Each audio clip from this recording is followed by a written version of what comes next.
The Honorable Chief Justice and Associate Justices of the Supreme Court of California. Hear ye, hear ye, hear ye. The Honorable Supreme Court sitting en banc is now in session.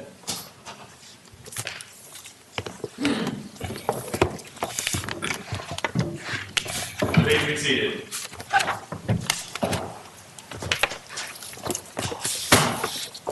Good afternoon. Welcome to oral argument. Before I have the clerk call the calendar for today, I want to announce that we will have, if we don't already have, numerous students in the audience. I understand at least today and also tomorrow.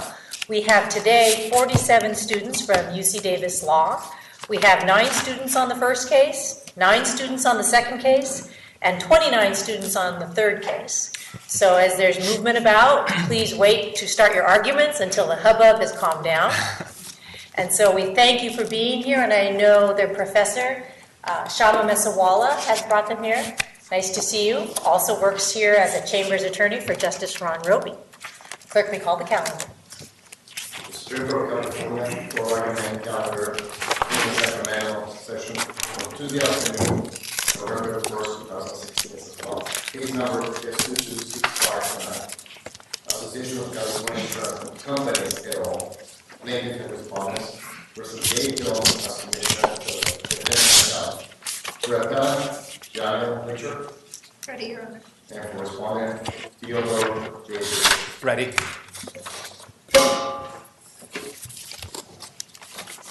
Case number S078895, the people plaintiff and respondent versus Bain, Saturday, defendant and appellant. This is to be called into December 2016 calendar. Case number S117489, the people plaintiff and respondent versus Rayland Williams, defendant and appellant. For appellant, Mr. Richard A. Morgan. Ready, Your Honor. And for respondent, Mr. Karen Obama. Ready, Your Honor. And case number is 228258, the people plaintiff for respondent versus Corey J. Burpinen, defendant and appellant. For appellant, Ms. Cynthia N. Jones. And for respondent, Mr. Christopher Beasley. Ready, Your Honor. Thank you. You may proceed on the Association of California Insurance Companies versus Dave Jones as Commissioner. Since 1959, the Unfair Insurance Practices Act has prohibited insurers from making untrue, deceptive, or misleading statements to the public and charged the insurance commissioner with enforcement. In 1971, the legislature added to these powers, directing the commissioner to issue rules as necessary to administer the act. With the replacement cost regulation, the commissioner has done just that. The regulation identifies a class of misleading statements, specifically replacement cost estimates that are incomplete, not based on actual conditions, or out of date. May I ask you this fundamental question? What, in your view, is the definition of administering? Because that's critical here. Yes, Your Honor. Administering is a very broad word. It means to do the things that are necessary to carry out the purposes of the statute. Does it mean to define or to add to?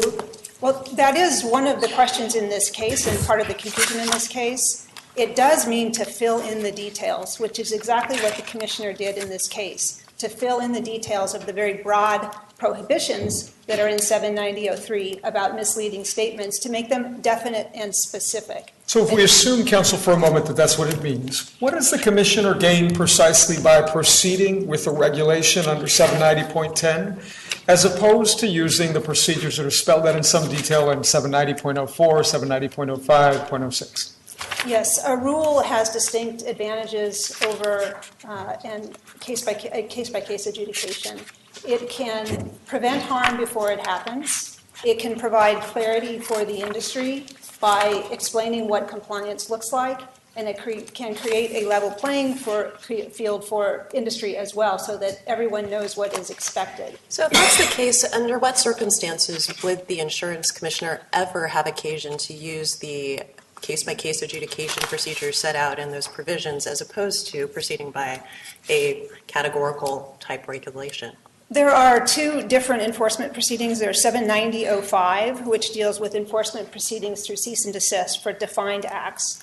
And there is 790.06 that deals with a procedure to determine acts that are not described in 790.03. And so if Your Honor is asking about the latter, granted, because 790.03 is so broad, there may be limited circumstances to rely on 706. We do have one example from the briefing, which deals with insurance companies refusing to deal with agents who gave rebates to their customers.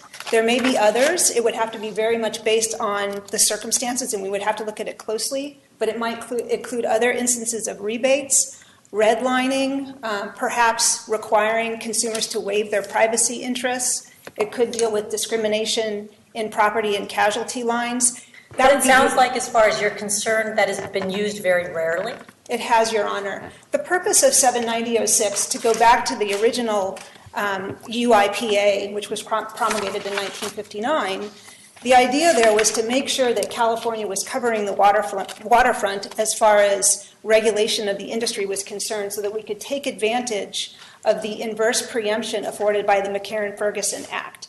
And so, granted, 790.03 is very broad. It will capture most of the things that are going on, but 790.06 is in there as a backstop to make sure that as new acts, schemes, things that harm the public arise, there's a mechanism there to address them. If you had to describe in a sentence or two what the scope is of the Commissioner's ability to go after practices under 790.06 as compared to promulgate regulations under 790.10, what would be the substantive difference? It may be that is more likely to apply when we're not dealing with interactions with the public and with consumers. And that is because of the very broad terms of 790.03b, which deals with misleading statements to the public. And also now, since 1972, we have 790.03h, which deals with unfair claims practices. And so much of the interaction from initial sales pitch all the way down to claims settlement is now captured in 790.03. So things that are outside of that arena are more likely to trigger 790.06. There's nothing troubling about the fact, I think, that 790.06 is limited. It is, again, a catch-all that's designed to sweep up anything that is not captured by the other portions of the Act. What about 790.05? Talk about the interaction between a regulation promulgated pursuant to 790.10 and 790.05. Certainly. By necessity, an adjudication deals with a set of specific circumstances that have happened, and it deals with a set of insurers that are pulled in to defend against that cease and desist process. So it is, by its nature, somewhat backwards looking. There is the opportunity to have injunctive relief and also civil penalties under that provision. But it is, by its nature, a case-by-case determination. Again, the rulemaking is general. It clarifies things for the industry as a whole. It creates clarity and predictability for consumers. And the one thing that it offers that an adjudication cannot is it allows consumers to have confidence that as they move from insurer to insurer and get estimates from different insurers, they can take those things and make an apples-to-apples comparison. They know that everybody is playing by the same rules, and so that is one of the distinct advantages of a rulemaking. Now, they are not mutually exclusive. Certainly, agencies often use adjudication and rulemaking in conjunction to afford the most effective regulation for a regulated industry. Can I ask you a practical question? I know that this regulation or this scheme of regulations arose from the multiple wildfires in California that destroyed homes, and that when the home buyers went to claim replacement value for their homes from their insurance policies, they determined that, lo and behold, whenever they purchased their policy, whatever had been the amount that was promised or estimated to replace their home really wasn't sufficient to rebuild. Is that correct? That's correct, Your Honor. And so I understood that over the years of the history of wildfires in California, this had been a large issue, a recurring issue, a seriously injurious issue to homeowners. Why wouldn't this have better been handled in the legislature by the legislature taking action to define misleading or to define the requirements and the way to communicate this issue to the insurers? The legislature did do some work in this area, which I will come back to, but one of the distinct advantages, and it's recognized in administrative law, is that the agencies have the expertise. They have the ability to do fact-finding and investigation, as the commissioner did in this instance, to conduct hearings, to have a back and forth with consumers and with the regulated industry, and to come up with a solution that works under all of the circumstances. And that is why legislatures routinely give these kinds of powers to administrative agencies, because to require a legislature to act with that degree of detail and to be as reactive and flexible as agencies can is not a reasonable expectation. But the legislature does have the ability to do the same investigation, the same hearings, the same experts, correct? It can do many of these same things, but as a practical matter, it cannot do them in every instance that it arises. And the legislature may not have the same expertise as an agency with an official that has a special history and understanding of the statute, and also with an agency that sits behind it with a long history and institutional knowledge of the problem. Well, there's certainly something plausible about your description of the agency's role, in as much as the regulation at issue here reflects, or you could argue reflects, the agency's experience, its expertise, its conclusions about what kinds of fact patterns might recur.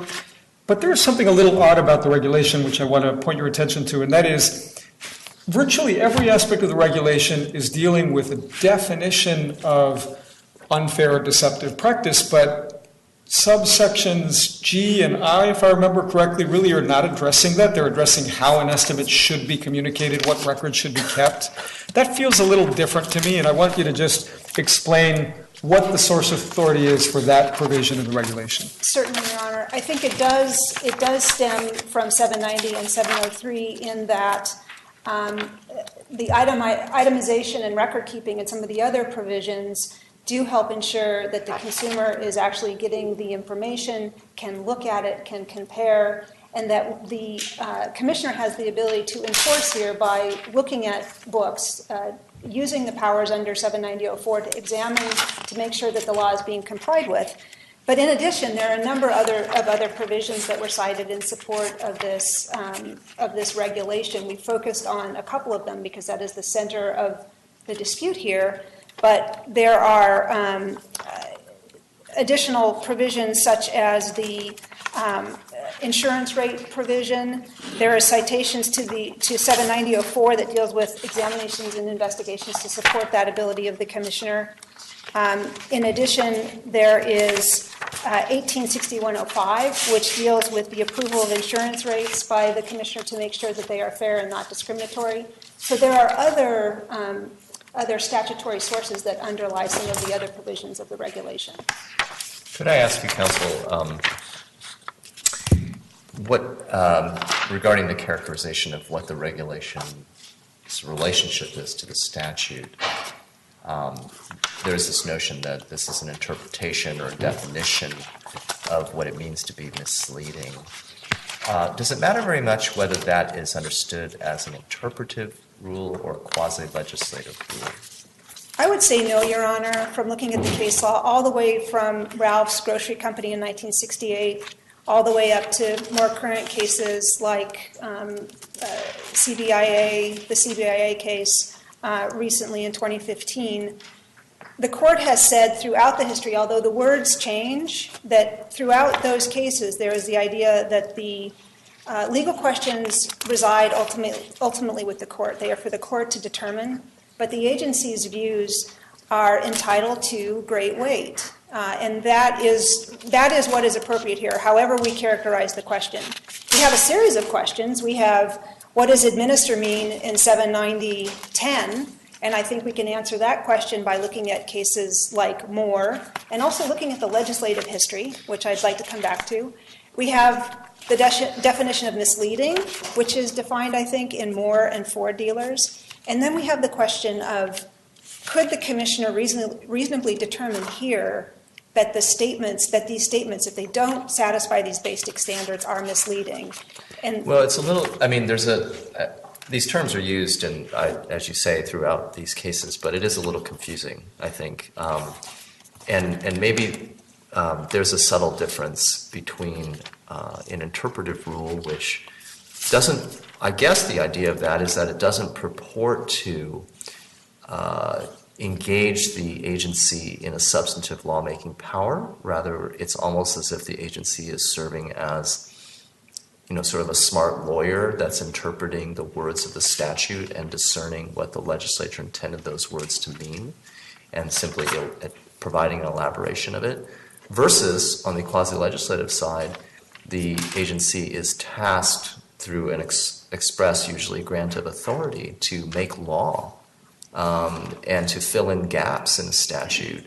Now, maybe the exercise feels the same because gap filling could just as well be done by elaborating on vague or rather generally worded terms. But I think the import of what is happening is a little bit different. And I guess the punchline of my question has more to do with the idea that if this is substantive rulemaking, isn't that more at a conception that's more at risk of encroaching upon the division of labor between 03 and 06 in the statutory scheme? That there's more of a whiff that what the regulation is doing is simply extending the law beyond what 03 actually provides. And if there's that power, it seems to me hard to discern where the limit of that is and what room is left then for the 06 mechanism. I would say that the legislature absolutely did confer on the commissioner the ability to make substantive law, to engage in quasi-legislative rulemaking, but within the boundaries that are specifically defined in 790.03.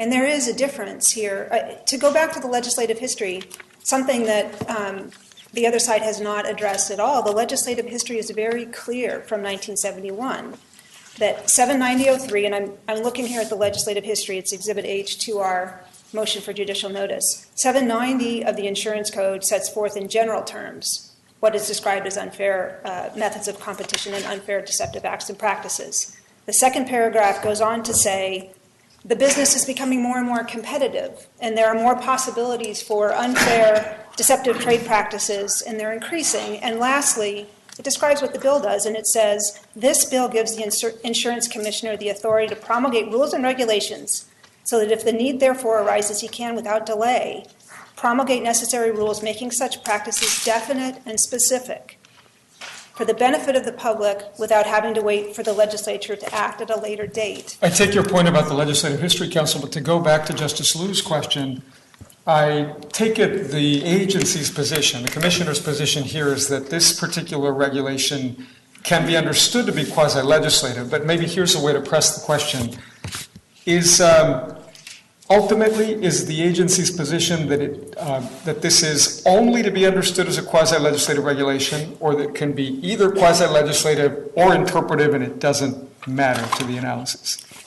I think that it is quasi-legislative, and because of that, the interpretation here is entitled to deference, but I also think that at the end of the day, it may not make much of a difference, particularly in this case, because administer has been defined in the case law and also in the state APA, because misleading and what it means in the context of this kind of statute has been described and laid out in the court's cases of Ford dealers and more.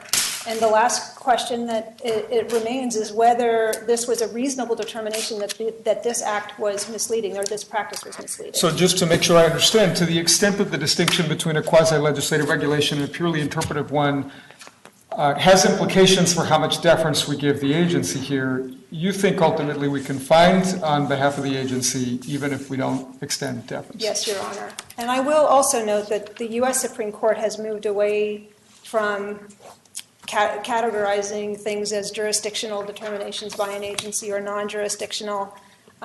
Because ultimately, at the end of the day, the question always is whether the agency is authorized to act by the legislature. Could I return you then, in light of your answer to Justice Cuellar's question, to what Justice Kruger asked earlier then, as to the limits on what can be done under 03? I mean, 05 and 06,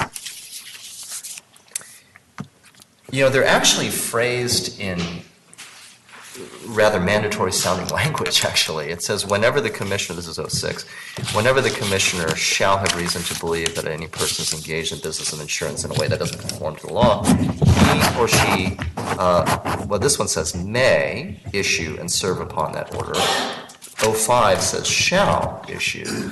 What are these provisions doing then? I mean, in other words, why would... can you delineate again in what instances these provisions would come into effect when it seems that your interpretation of 03 would, I think, permit the agency really to proceed by rule in most every instance? If it is a misleading statement to the public about the business of insurance, then the commissioner does have the ability to choose to proceed by adjudication, cease and desist order, or by regulation. So what again were the category of things that wouldn't fall under 03? The examples that we were able to come up with after some thought were things like illegal rebating, redlining, and again, they would have to be judged by the facts and circumstances, discrimination in property and casualty lines, and perhaps some kind of a practice that would require consumers to waive their privacy rights in order to engage in order to get the services of an insurer. Those, again, we would need to look at these things. I think there is in this statute a push to move the commissioner as the enforcer and administrator of the statute toward 790.05 and rulemaking, and it isn't surprising that 790.06 is limited. This statute is designed to describe what is prohibited. Being as clear about that as possible is going to assist in compliance and gain greater compliance. We don't want a lot of things that are left to the 790.06 process because that necessarily comes after there is harm. And is the distinction you're drawing between practices that are unfair and practices that are misleading, or how would you describe the category? I am describing things that might fall out of the various subsections that are listed in 790.03. And as I said, one way to talk about some of those may be to pull out things that don't have to do with communications to consumers or statements to consumers, because we now have a system that does cover a lot of things. 790.03 over the years, over the 50-plus years, has been added to 5 times by the legislature, and it's got bigger and bigger. And arguably, the bigger that 790.03 gets, the smaller the utility and less utility for 790.06. But that doesn't change what the legislature was trying to do in 1971 when it said we have the enforcement provisions of 790.05, we have the enforcement provisions of 790.06. We need more.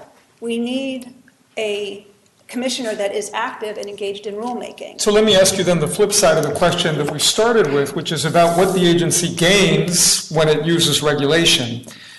Can you imagine a fact pattern where the agency gains procedurally in terms of procedural economy or efficiency by using case-by-case adjudication? Yes, Your Honor. There could be circumstances where case-by-case adjudication is more appropriate. It may be that there's already a well-established industry practice, and there are certain outlying companies that are perhaps playing a little fast and loose, and it is more appropriate to target that enforcement and have it very directed to where the problem is. But when there is a problem that is widespread and seems to span the industry, it is appropriate to proceed by rulemaking. And certainly the procedural requirements are not the same for proceeding under 790.06 versus 790.10. That's correct, Your Honor. Yes, they're different. They are different. The rulemaking procedure obviously is a notice and comment rulemaking procedure under the APA, and it has all of the benefits of having a public discourse and involving the public.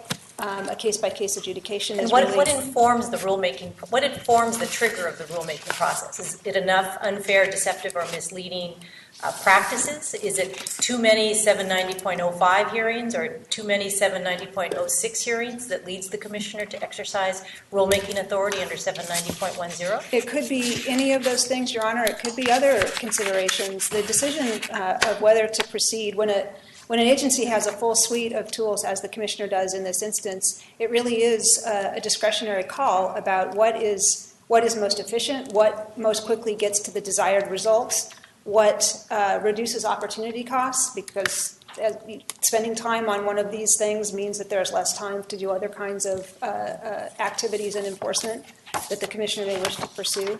So that is really at the center of the exercise of judgment and discretion of an administrative agency. You'll have 7 minutes for rebuttal. Thank you.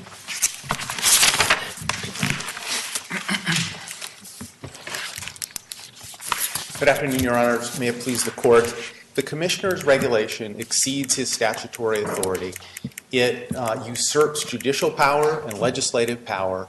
It is an overreach by the Commissioner. I think some of the answers to your questions demonstrate the Commissioner's trying to read out the core provisions of the statute. Let's start, Counsel, with a practical question. The Commissioner is gathering information from the course of the Commissioner's duties and ultimately sees a set of patterns and facts that recur and decides that there's a good rationale for articulating a rule, giving people notice of what the Commissioner believes is unfair or deceptive.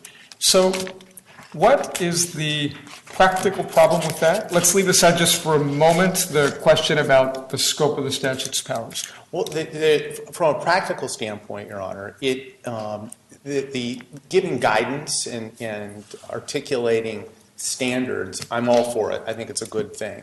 But the statute creates a regime, the statutory authority, that it says that it applies to practices that are defined, hereby defined in Section 790.03. It literally says hereby defined, and it's very clear that everything else that's not defined in the statute can be determined to be unfair during the .06 process, and that can provide guidance. Believe me, the Commissioner makes very clear when he brings an enforcement action what happens. They're widely publicized. Insurers, the public hear about them. So the Commissioner can provide guidance that way. And it really goes back to the statutory authority point. This is not, the question isn't whether this regulation is reasonable, and I have some points as to why it's extremely problematic. Could we take a step back for a minute? Your friend on the other side says that the object of the exercise is to give the homeowners and the individuals giving them estimates of cost of replacement the same rules, so that everybody knows what the rules are and they can give their estimates, and when the homeowner goes to insurance A, they know that when they go to B, they're getting an estimate based upon the same basic tenets. What's wrong with that? There's, from a policy standpoint, there are all kinds of good ideas, Your Honor, in terms of disclosure, but it's for the legislature. The legislature in 2010, this goes to the Chief Justice's question, in the wake of the wildfires, the legislature has repeatedly legislated, as counsel noted, in detail. So in 2010, the year before this regulation, the legislature not only gave disclosure requirements for insurers on replacement costs in sections 101, 01, and 02, but it literally legislated a form that the insurers must give on replacement costs and what they mean and what the consumer should do. So the legislature legislated in detail. It clearly wasn't waiting for the commissioner. That strikes me as an important point, and I'll add to that, of course, that it's at least a little bit eyebrow-raising if the agency is making the argument that it has the power to proceed through regulation when there are very specific procedures designed to facilitate case-by-case adjudication and expanding the definition of unfair or deceptive and so on. That said, what's the larger principle then that you're asking us to accept? In other words, given that in cases like Agricultural Labor Relations Board v. State Superior Court, we've said that when an agency is able to proceed through regulation or through adjudication, it can choose. Are you asking us to essentially find that when the legislature has remained sort of seized of an issue area and legislated in a lot of detail, that somehow means that an otherwise very broadly worded provision providing regulatory authority to an agency should be construed very narrowly? No, Your Honor, that's not our position. In fact, I don't think that the use of the word administer is broad, but that's not what I'm arguing. This case is all about legislative intent. It is very clear, and the legislature has spoken very clearly. So the guiding principle is step one. But counsel, if the legislature spoke so clearly, it seems to me that this problem arose out of the 1991 Oakland Hills fire and the 2003 Southern California fires. Apparently, the insurance commissioner investigates and finds no. The homeowners were shortchanged because they did not get accurate estimates to replace the home. There were hundreds of thousands more to rebuild them. Then the insurance commissioner has a great weapon at his disposal. If it's because of misleading statements, there's section .05, and I want to come back to this because Justice Cuellar asked what's the difference. Under .05, the commissioner, I think it was like 70 complaints that arose that had been talked about, could have brought enforcement actions against each one of those, in each one of those incidents, could have sought penalties of $5,000 or $10,000 an act.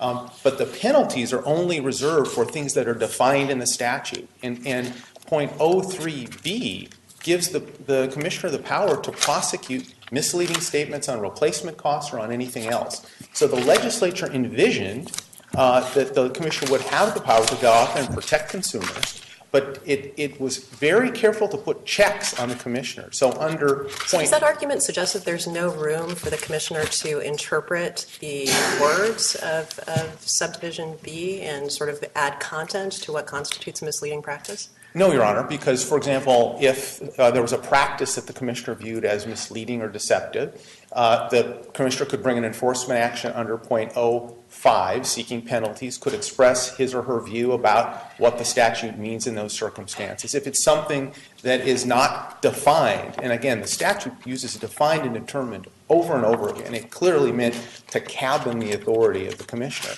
But under 06, the commissioner could explain in the administrative process to a court. There's another check under 06 when the commissioner is trying to expand the universe, has to get the Attorney General's office involved, get a court to endorse an order. I'll just note in passing, you just said could, and I think you mean must. That's your argument, just to be clear, right? Yeah, could. Could or must? That's the commissioner's avenue for either enforcing the statute 03B on misleading statements, which is a broad provision, or if it's a new practice, a new incident, a new type of activity that the commissioner thinks is not defined, then the only alternative, and the legislature was very clear, is to go through .06. And that goes to basically my separation of powers argument. The legislature has clearly been concerned about the commissioner going too far. That's why the provision that allows him to prosecute things that are not explicitly defined in the statute are not subject to penalties under the statute. They're only subject to cease and desist orders.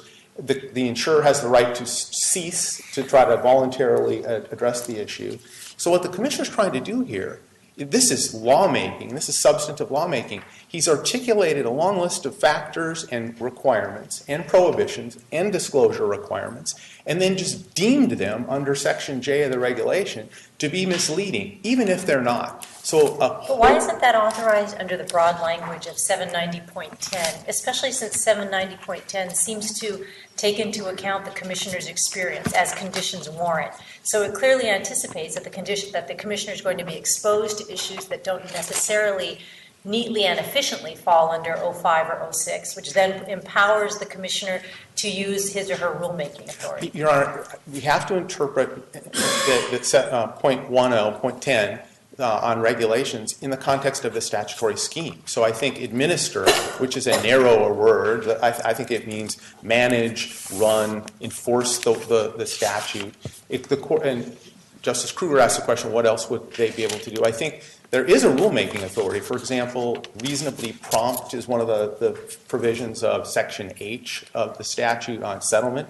The commissioner could perhaps issue a regulation explaining what that means and saying there's a time frame. So we're not saying there's no substantive authority, but the legislature could not have been clearer, Your Honor, that the way for the commissioner to address things that aren't defined by the legislature is to go through .06, administrative proceedings, judicial proceedings, and that is a powerful suite of weapons that the commissioner has. I'll tell you what I think the concern is, at least in my mind, give you a chance to address it. I will absolutely grant you that the legislature was quite seized of this issue and legislated in very specific ways, substantively. I'll also grant you that the legislature undoubtedly provided ways for the agency to address this through 790.5 and 790.6. I'd add 790.04 too.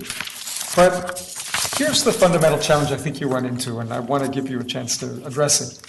We have all kinds of case law highlighting that it is not uncommon for an agency to find itself in the position where it can choose whether to proceed through adjudication or through regulation. Now, part of the premise behind that is that the agency gathers experience and makes decisions about this, and the legislature can empower the agency to do that. In this situation, the question then is, how do we know that here, unlike in other situations where we've said the agency has both kinds of powers and weighs the pros and cons, including the procedural costs and benefits, and instead we find that the agency has been forced to proceed only through one technique, despite some very open-ended language in 790.10? Your Honor, I think it really is a unique case. That's why the Moore case, the Ford dealer case that my friends on the other side are relying on, really don't shed light here. This is all about what does the statute say. And I must say, I don't think the legislature has ever been this consistent in California. Since 1959, 1971, they've issued these detailed regulations, and the statute says the purpose is for determining unfair practices by defining or providing the determination of. That's in 790. And then the refrain throughout is either you can focus on things that are defined by the legislature in 790.3,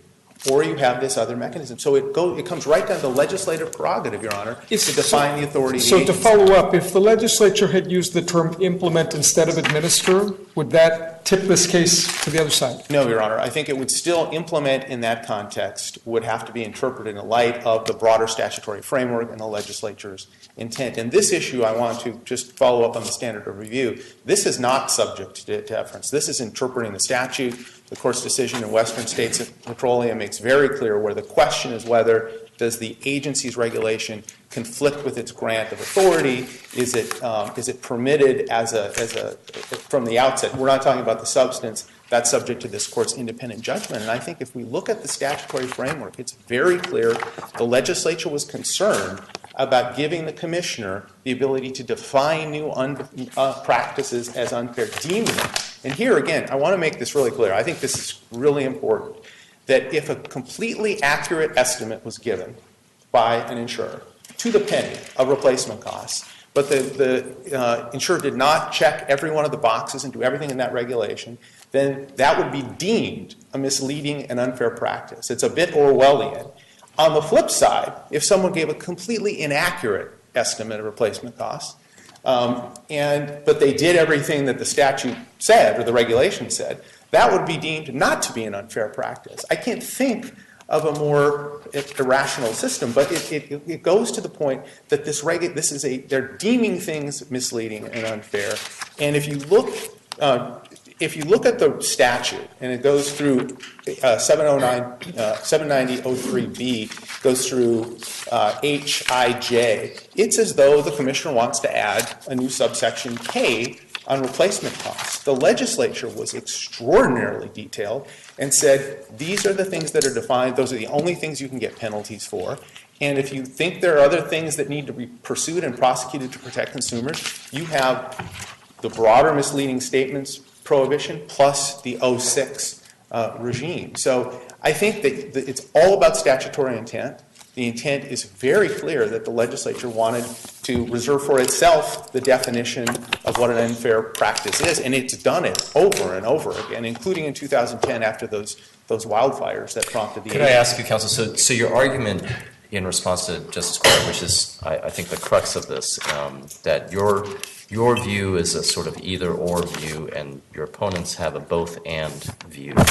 Their position is that this is antithetical to what you just said. This is the entire statutory design, was to give the commissioner latitude to choose, and you say that's actually not the case.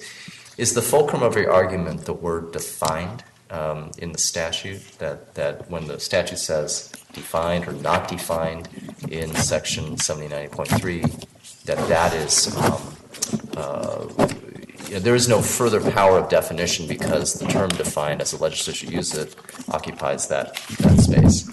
It's the twin refrain of defined or determined. And I think defined is used throughout the statute to mean defined in the statute. 790.03b says it is hereby defined. And then the remedies provisions say where they're defined, this is the path you take, 0.05. Where they're not defined, you take the path of 0.06. And so I think that, Justice Hu, that is the crux of my argument. That what then do we conclude about what the legislature has said in terms of defining the word misleading?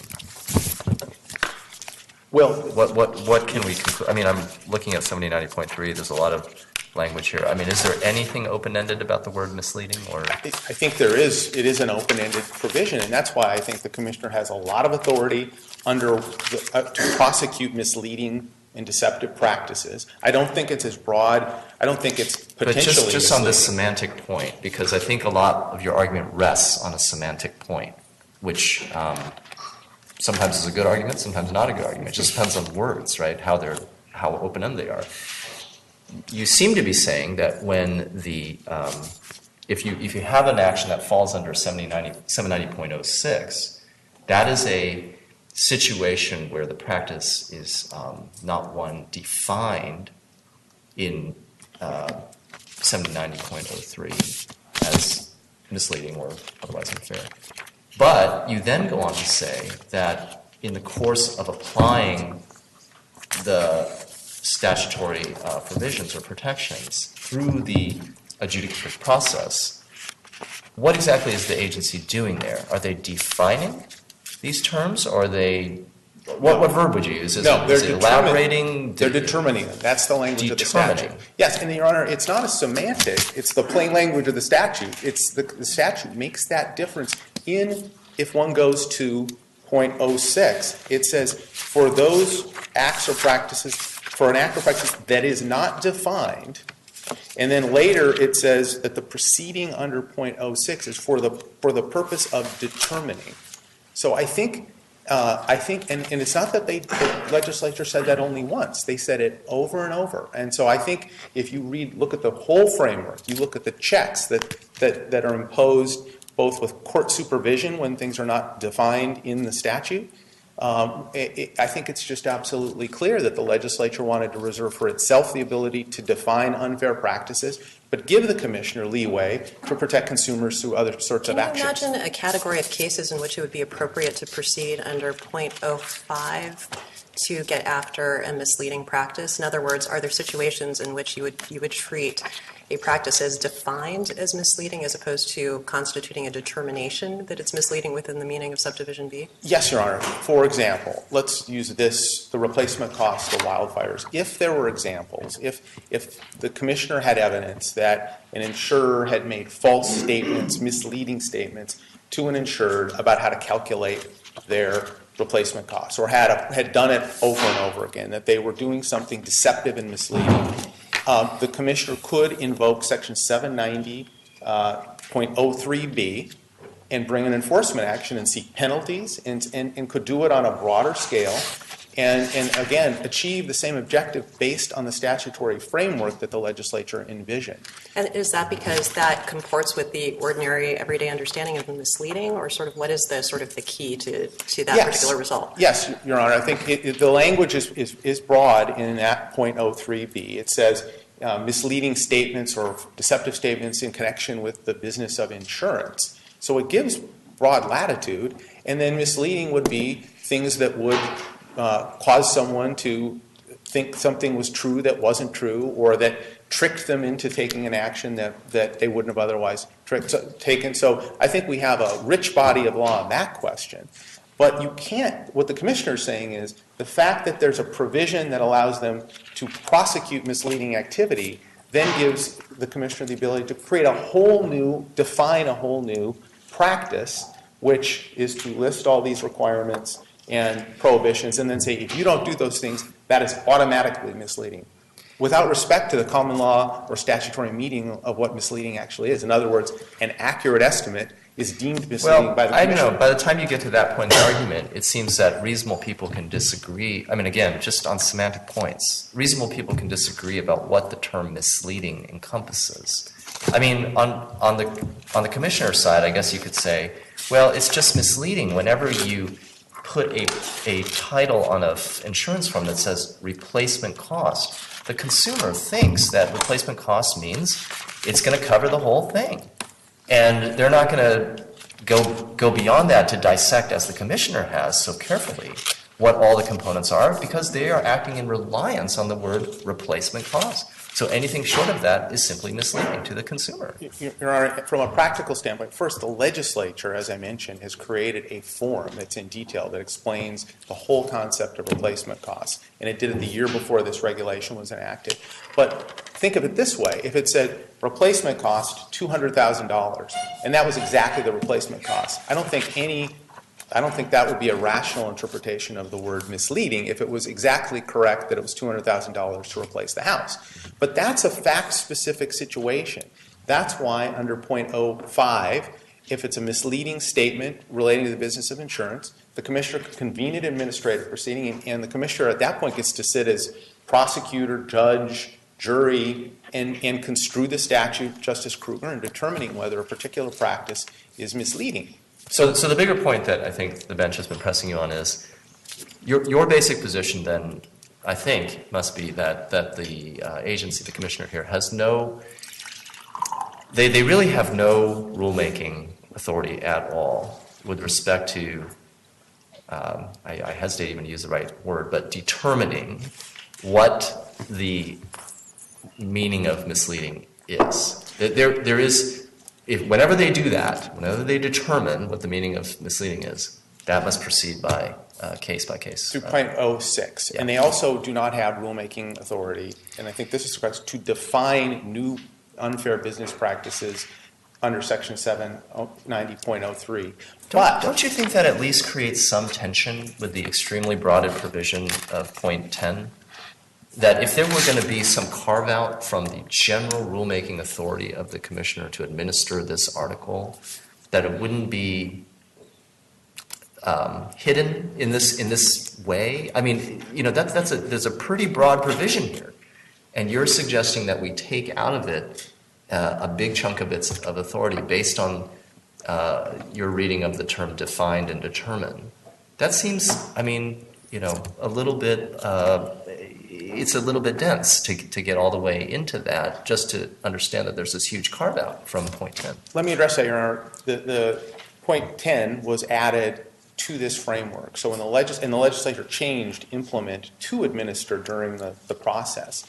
And so we have to interpret it in light of the entire statutory framework. That's why I said this is a unique case. If the court's concerned about how will this affect every other statutory framework, it's not a concern here because we have a unique framework where the legislature had created this bifurcated system for identifying unfair business practices in this area. But just to pursue that, because I take your point and I appreciate that you're trying to cabin the scope of your argument to this particular statute. But what makes it feel perhaps less unique is that at some level of generality, somewhere between 100 feet and 30,000 feet, let's say 10,000 feet, what this appears to be is a scheme that empowers the agency to engage in regulation, but also gives the agency a way of proceeding through adjudication. So in that sense, I'm still struggling a bit with the question of how to take a sentence, let's say, that begins with the following proposition, where an agency appears, based on the statute, to have both regulatory and adjudicatory enforcement power,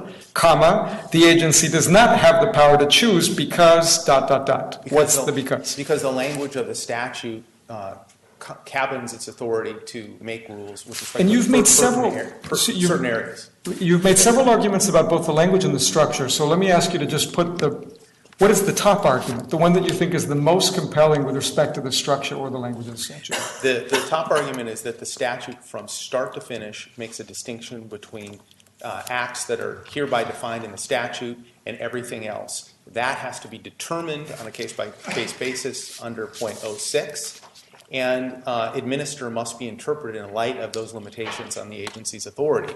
And I think it was intended to ensure both that the commissioner had the tools that he or she needs, but also because we're talking about the potential for new penalties and broad authority where the agency can, under .05, with respect to defined terms, impose penalties on its own. And that's why there's this differentiation where the courts get involved when it's a new practice that's being determined under the statute. Counsel, you seem yes. to agree that the commissioner's objective, and that is to make sure that everybody's playing by the same rules, is a good one, but it belongs with the legislature, not the commissioner. That's exactly right, Your Honor. We endorse the idea of people having full information and knowing how much insurance they need, and the legislature has been remarkably specific in Section 790 itself. It's extraordinarily detailed, right down to... Can I ask you one more question? Yes, please. Did the commissioner's action accomplish that goal? I don't think so, Your Honor. That's why I was saying this statute, these disclosures, again, this is in Section M. This isn't the gold standard of consumer disclosure statutes. The disclosures are not required. So in Section M, an insurer doesn't have to make any estimate. And therefore, you have a situation where these onerous provisions, which you could get hit for penalties even if you're accurate, if you miss one of the provisions when you're seeking to comply with it, could deter any sort of estimate coming from the insurer. So I think... Can I ask you a question? Yes. Less about the language, because I know that you rely heavily on our interpretation of the language and assigning certain meanings to cabin the insurance commissioner's authority under 790.10, which appears very broad in isolation. But I notice that the opposition has talked extensively about the legislative history. And so if we were to disagree with your interpretation of the plain language here, or that it is ambiguous, or that it doesn't stand for the great wall around the commissioner's authority to promulgate rules in this area, how would you speak to the legislative history that speaks to the quote from one of the legislative bill summaries that gives the insurance commissioner the authority to promulgate rules and regulations, so if the need therefore arises, he can, without delay, promulgate necessary rules, making such practices definite and specific for the benefit of the public without having to wait for the legislature to act. So the leg history seems to speak more broadly than to define, or to, not to define, but to ministerially drill down on some of the terms in the act itself. Several things, Your Honor. First, that statement is in one assembly report. The commissioner has relied on it heavily. There are other indications that point the other direction. The enrolled bill report suggests that the legislature anticipated that the entire costs of implementing .10, the rulemaking provision, would be $1,500. That's Department of Finance. They always underbid the cost. Truly worthy programs. I knew I was going to get in trouble with you on that. That's not the Department of Finance. Even granted, let's say they were 10 times too low, it still would not have suggested this sweeping rulemaking authority. And I do think here, the legislative history here, I think, includes the history of legislative activity by the legislature, legislating in detail down to statements about, to an insured, this is in the statute about the statute of limitations or about the need for a lawyer. The legislature is making the law here and clearly intended to reserve that power for itself in this area. And I should add, this is only governed, I'm only talking about the Unfair Insurance Practices Act. The insurance code, the large blue book that has everything else, that's not affected by our arguments about the scope of the powers of the insurance commissioner under this statute.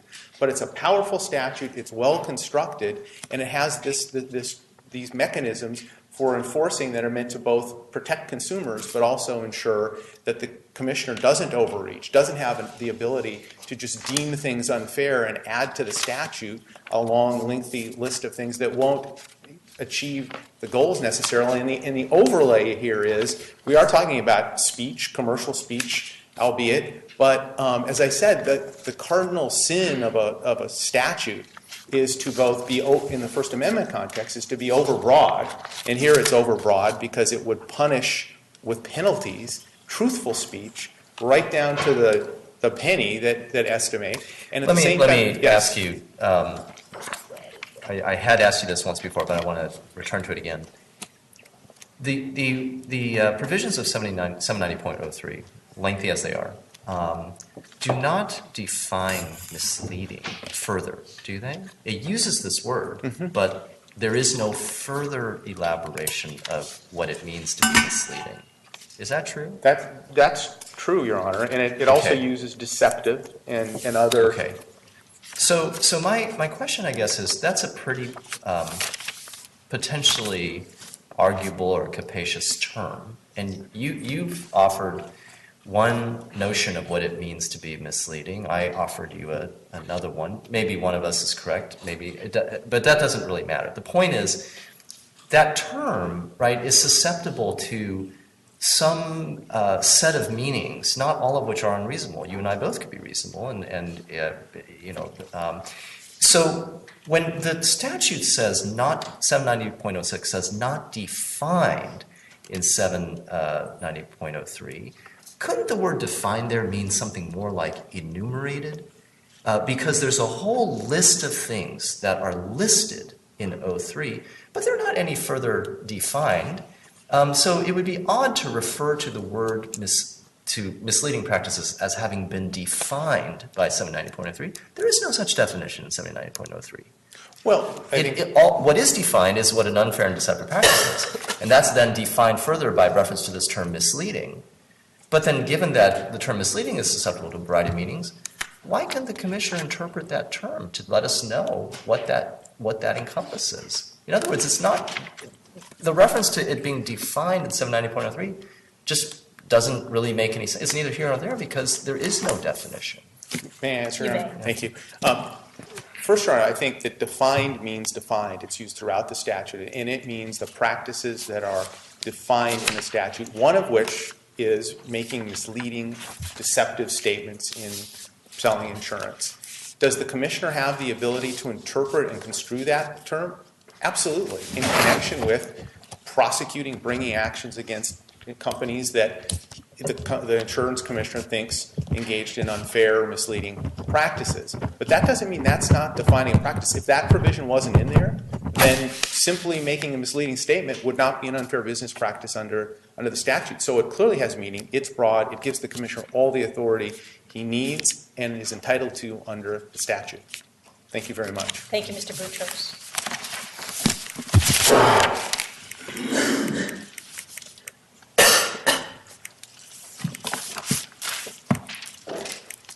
So turning back to the text, the legislative history, the settled administrative practice here, my colleague spoke of and made clear that his reading of 790.10 is that the commissioner cannot engage in substance rulemaking. And that was a position that was set out in the answer to the amicus brief. It was clarified today. That is a very extreme position.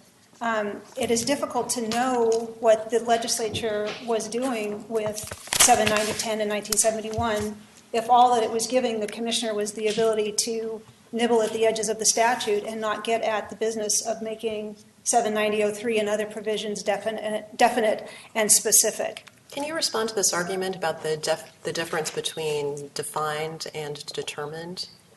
Define, I agree with Justice Liu that define could at least be read as describing or enumerating in 790.03 those provisions that are subject to rulemaking, that are subject to the cease and desist power, and leaving other practices that are not so described to the process of 790.06. I think the problem with the argument here is, from the other side, is it's based on a syllogism, which is that the legislature reserved to itself the power to define prohibited acts, Defining is exactly the same as making things definite and specific, and therefore the commissioner has no power to make things definite and specific. And I think the syllogism breaks down at that second point. I think it's reading way too much into the word define, and it is stripping the meaning out of 790.10. Its natural meaning, the natural meaning of administer, and the meaning that was made clear in the legislative history. Excuse me. The part that gives me discomfort, thank you, is that, so I think the counter argument to what you're saying, based on this word define, as I understand the other side's position, is it may be that the term misleading, or what is a misleading practice, is not further defined, actually in the statute, but that's precisely their point, which is that it's not defined in the statute, and thus it is caught by the language of 790.6, and so if there is going to be a further elaboration of what is a misleading practice, it happens through this term determine in 790.6. Your position is that the term define could mean an enumeration of a category called misleading practices. Whether something is in that category or not in that category, we don't know, but the legislature created that category, and it is perfectly the job of the commissioner to fill it. And once it is filled, it is something that's defined in 790.6 because it's captured by that category. That may or may not be your position. I'm trying to interpret how to make some sense of this language in the statute. If that is the conception, right, it seems to me that your answer earlier to my question about whether this is a substantive rulemaking versus an interpretive decision has some importance, because the notion of it being substantive rulemaking strikes me as sort of more of an extension beyond what the legislature has done. In other words, there would be no need to make a rule if what you are doing is simply elaborating what the legislature meant by the category. That, to me, is an interpretation. That is an interpretive rule, because you're not doing anything beyond what the legislature has done. Once you say you've done substantive rulemaking, you have done something. You've made law.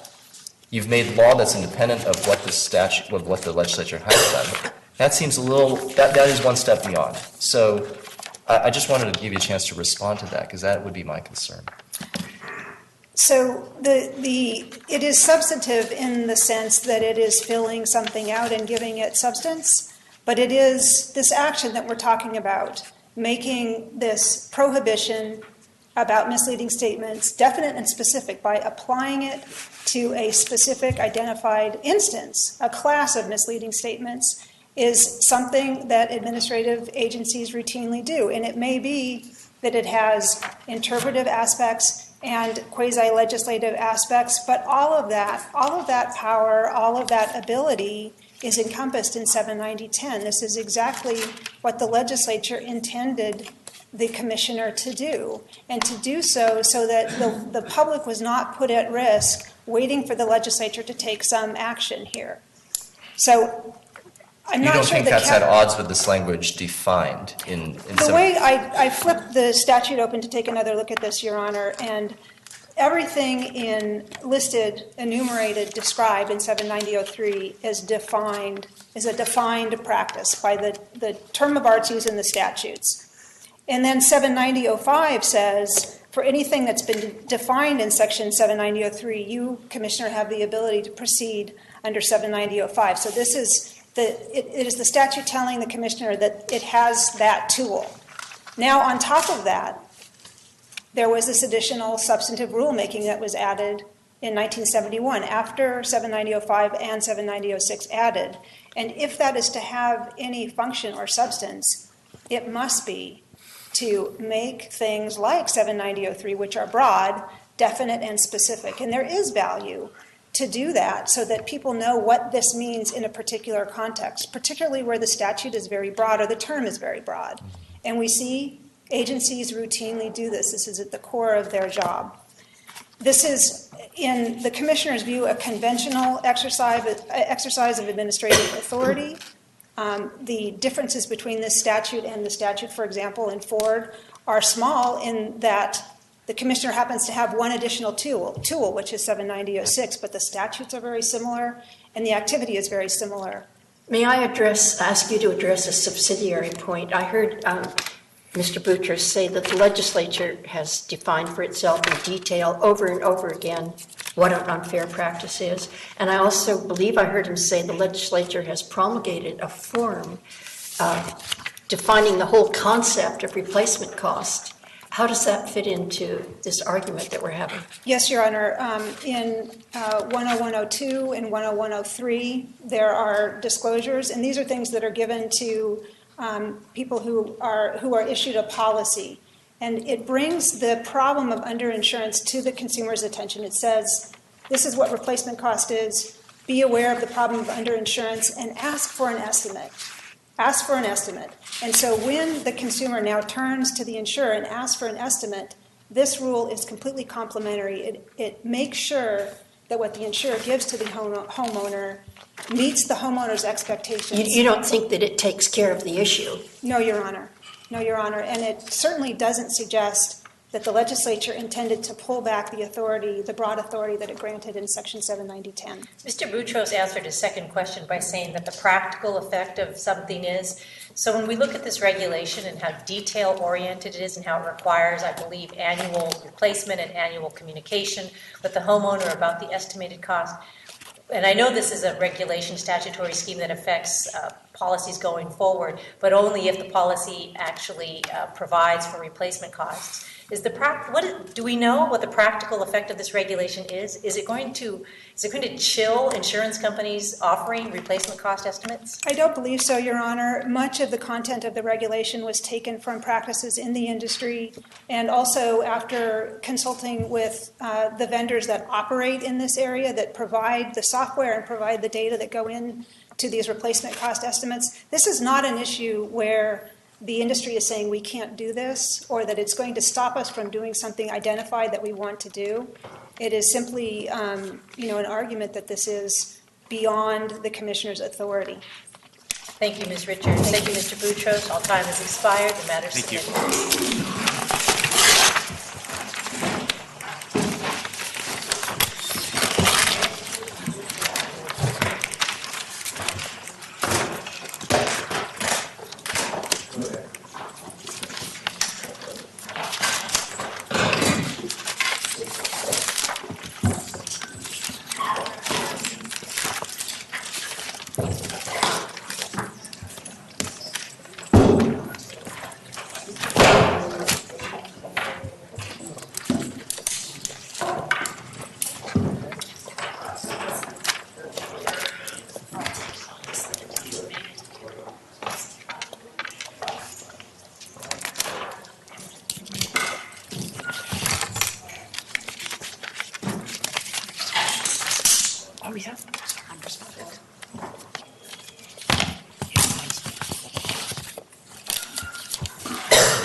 When you're ready, calling the next matter, People versus Grayland Winbush.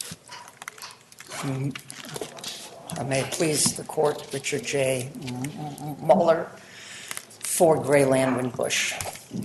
If there's time, I will be addressing argument 12 at the end about the prosecutor's cross-examination of the defense expert, Dr. Green. But first, I'd like to address argument 3 with respect to whether the state carried its burden of proof. With respect, did prospective juror EI hold views about the death penalty that substantially impaired her ability to vote for death? And I don't think the state carried its burden of proof. Admittedly, EI thought the death penalty should be reserved for the worst of the worst. But that, I understand, is black letter law, that under Furman, the death penalty is supposed to be reserved for the worst of the worst. And I don't think she said anything other than that. In fact, we start off with the juror questionnaire she filled out, and she said 5 times, I can impose the death penalty. She said she was moderately in favor of it. She believed death was an acceptable punishment for certain crimes. She would vote for the death penalty if on the ballot. Why spend huge amounts of money imprisoning these people? I even said, I will always vote for death if I find the murder to be intentional. Then She was examined after that questionnaire. Exactly. Didn't that examination start to reveal additional information about her views on the death penalty? yes, exactly. That's where I was about to go. So in voir dire, she first clarified that when she said, I would always vote for death in a case of an intentional murder, she said, no, I didn't mean that it would be a significant factor. Then she said in voir dire, they are both possible. I do believe in the death penalty in most cases, but for the most part, life will handle it, life in prison. I would definitely have to really have some reason to vote for death. I mean, it is really hard for me to hypothesize this. Well, but they are both possible. It would have to be really aggravating circumstances for me to choose the death penalty over life. And I can think of cases where I think I would have voted for the death penalty, but she says it's all abstract, and she decides to mention 2 cases: the Ted Bundy case and the Yosemite case where the guy beheaded his girlfriend. And so I think at that point the court should have stopped and said, well, this juror is clearly qualified to assess whether to impose life or death. But no, instead, the court went to, well, do you think this case here, this courtroom with just 1 victim, no sexual assault, no mutilation, none of the things involved in the Yosemite case and the Ted Bundy case, is this a case where you might vote for death? Well, this court has said numerous times, you're not allowed to ask the juror to prejudge the case. And this is exactly what the judge was doing here, under solely mitigating. Is this a description of what we have here? I don't think so. Counsel, let me just ask you a question. Oh, thank you. Are you suggesting that we should impose some kind of limit on either the trial court or counsel's attempts to clarify the juror's point of view? Because as you suggest, the court did ask some additional questions, as did defense counsel. Right. So I'm trying to figure out whether you're suggesting that we should have a rule that says once you got that answer, the trial court judge shouldn't have asked any more questions. Right. I would just refer the court to the Salazar case, which was just decided a few months ago. The deputy AG cited it in her additional authorities.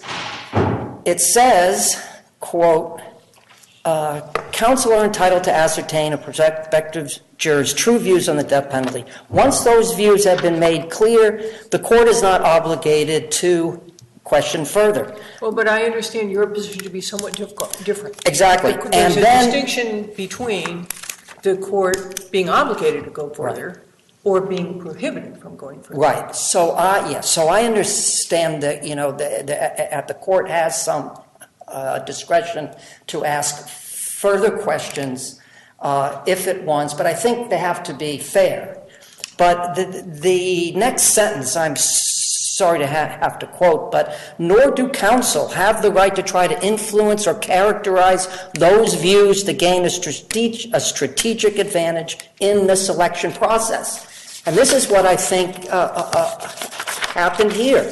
So, of course, a juror who thinks the death penalty should be restricted to the worst of the worst is going to say exactly what she said.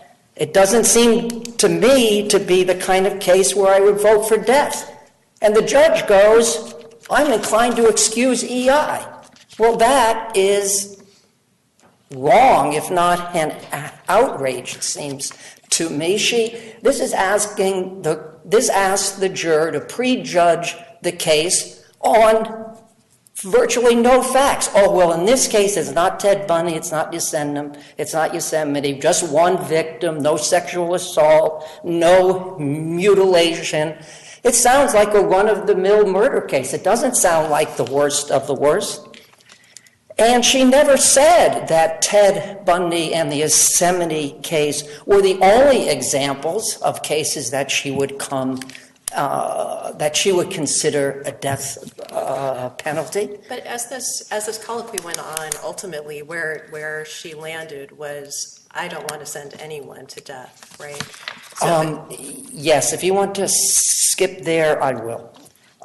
So the defense ultimately says, do I understand you to say that you don't want to impose death? And she says no. Now, I can understand if this court would say, we'll give the trial court some deference here, and that double negative, which actually says that no, I do want to impose death. But, let's say that the double negative actually meant a single one, and she meant no, I don't want to impose death. Well, that is fine under, first of all, I want to bring up the Stanworth case. It's from 1969. And in that case, it was exactly on point. The juror said she would not want to return the death penalty. And this court said, not enough. That a prospective juror may find it unpleasant or difficult to impose the death penalty, but that cannot be equated with a refusal. And so this court said that was an improper excusal of the juror in Stanworth. So, counsel, let me ask you a question. I want to clarify exactly what your argument is in this colloquy, because as I set the stage for this, of course, jurors come in to a courthouse, not knowing what case they'll be assigned. They fill out a questionnaire that asks generic information. And they go to the court, and they're handed a questionnaire that has several questions about the death penalty. And often the juror will go off to the hall or to the cafeteria and fill out this questionnaire by herself or by himself and bring it back in. And those questions are yes or no, with opportunity to elaborate, often very, very distant, very objective. And then if that questionnaire on its own does not legally qualify the juror to be disqualified for cause, then the court and counsel engage in the process of death qualification. And of course, in most instances like this one, as we can see from this colloquy, it was the juror's first time ever talking about thinking, or certainly you heard thinking evolved. I could be objective. I think death penalty should be for the worst of the worst. I wouldn't automatically vote for death. I wouldn't automatically vote for life. But as it became clearer that the decision would fall upon her, and she gave it greater thought, as she even said, the more and more I think about this, the more and more I'm on the spot, as she eventually concluded with, my conscience wouldn't permit me to return a death verdict. I don't want to live with my conscience the more and more I'm on the spot. And then the double negative answer that she wouldn't want to return a death verdict. I'm not understanding what's wrong with that process when it was a questionnaire, presumably that the attorneys agreed to, and then open court for dire by the court with the attorneys present, and then with the attorneys present in an effort to try to rehabilitate her before the cause excusal came. What's wrong with it? I mean, isn't that how the process is supposed to work? No, I don't think so, Your Honor. So what was the and so error in your view? What was the error in your view? In Well, this colloquy? you know what, if I can go back to after she said, and fill in between after she said, this case, doesn't look like one that I could vote for. Because then what happened then was the DA, came in and described the case both inaccurately and in as mitigating a fashion as possible. The DA says the victim was involved in marijuana dealing at the time, as if that might be an excuse to have killed her. In fact, it's untrue. She was never involved in, there's nothing in the record she was ever involved in marijuana dealing. But that's what the DA said. Then the DA said, it's kind of a drug deal gone bad. Not true. The woman was never involved in a drug deal. Winbush and Patterson went there, in the hopes that they could get a gun and some marijuana, but she wasn't involved in a drug deal. Then in the passive voice, I don't think an accident, the DA goes, and she ends up strangled, stabbed, and robbed. And then one other fact, a mitigating fact, they were teenagers. They were 19 years old at the time. Now, does that sound like worst of the worst? No, and it's totally inaccurate.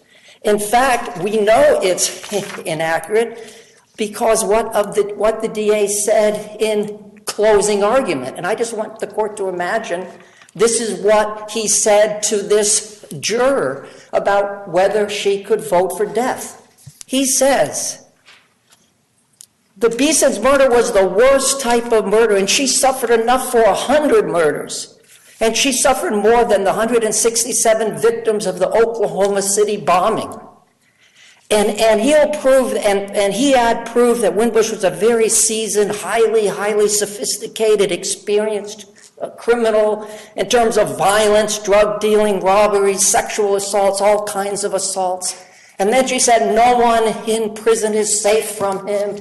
He'll break people's neck and he won't be able to do anything because he already has LWOP. Could I ask you for a clarification? At one point, after reciting some of the things that happened in the trial court, the Chief Justice asked you, isn't this the way the process is supposed to work? And you said no. And I'd like you to unpack what gives rise to that no. Right. What I think was wrong here is, and this court has said in lots of cases, you're not allowed to force the prospective juror to prejudge the case. And also in a lot of cases, this court acknowledges it's kind of a tough call, right? It must not be so abstract that it fails to identify the jurors whose death penalty views would substantially impair performance. On the other hand, it must not be so specific that it requires the prospective jurors to prejudge the penalty issue. Well, that's what has happened here, is that they went from the abstract. She says, of course I can vote for death. And then they went to the specific. Two things wrong with the specific. One, they shouldn't have gone to the specific like that. And two, it was inaccurate. It wasn't just a drug deal gone bad and some poor victim ended up strangled, stabbed, and killed. Well, as I see it, defendant's own counsel returned to the subject, and it went back to the abstract, whereas the Chief Justice referenced the juror said, I don't want to sentence anybody to death. I don't want to live with my conscience. Right, but you know what, Your Honor, I don't think that you can forget just what happened 5 minutes ago. Well, how would we label the error here? What? I think that's one of our concerns. Okay. Was it judicial error? Was it ineffective assistance of counsel? Was it prosecutorial misconduct? What went wrong that we would label, and in your view, I presume you'd say it would require reversal of the death judgment, if not the guilt verdict. Right. Well, you know, it seemed to me there were a lot of things that went how on. would we First, the asking the juror to prejudge on inaccurate facts. It was too specific and it was inaccurate in its specificity. Yes, Your So Honor. can I ask you, stop you right there and ask you, well, in voir dire, there was give and take, and this is after the questionnaire, and they're developing the answers from the questionnaire, and now they're seeing the juror live answering the questions, and she stated that while she could, she said it was possible that she could realistically consider both life without and also death, but then she says it would have to be really, really aggravating circumstances for me to choose death over life. And then she says, upon further probing truth by the court, that she probably would have voted for death in notorious cases involving serial murder or incredibly violent murders like decapitation, period. So now that she's put out where she would consider both and might vote for death, and then the court then responds with what I take as you consider to be the objectionable language, where the court then says, well, here only one person's been killed, okay, so no serial murder. There are no number of victims like the Yosemite case or the Ted Bundy, one victim. No mutilation, no decapitation, such as cutting off the head. This did not occur. And because as a woman, I suppose he added, there was no sexual assault. So your objection is that was not proper for the court to say in light of the potential jurors' responses? Well, yes, Your Honor. I think that crosses the line of going from the abstract to this specific, and plus it was an inaccurate description of the murder. Well, that part was accurate. Later on, I think when the prosecutor gets involved, that's another area where you talked about marijuana dealing and a drug deal gone bad. So in that situation, when the prospective juror says, under the circumstances, the court shouldn't say anything under the rule you would have us write, the court can't respond to that or shouldn't say anything about the circumstances of the case? You know, it is a fine line, and if the judge is going to describe the circumstances, the judge should describe it in an accurate fashion and not act as if this is a run-of-the-mill murder and we have no idea why it's even here as a death penalty case. I don't recall the court saying anything like that. Well, I think. Do you? No. Well, I mean, I think when you describe that, when the court described the case as, well, this isn't Ted Bundy or Yosemite, just one victim, no sexual assault, no. Isn't that mutilation. fairly responsive to what the prospective juror set out as a floor or a ceiling? I mean, she says, I could consider the death penalty in some cases like these.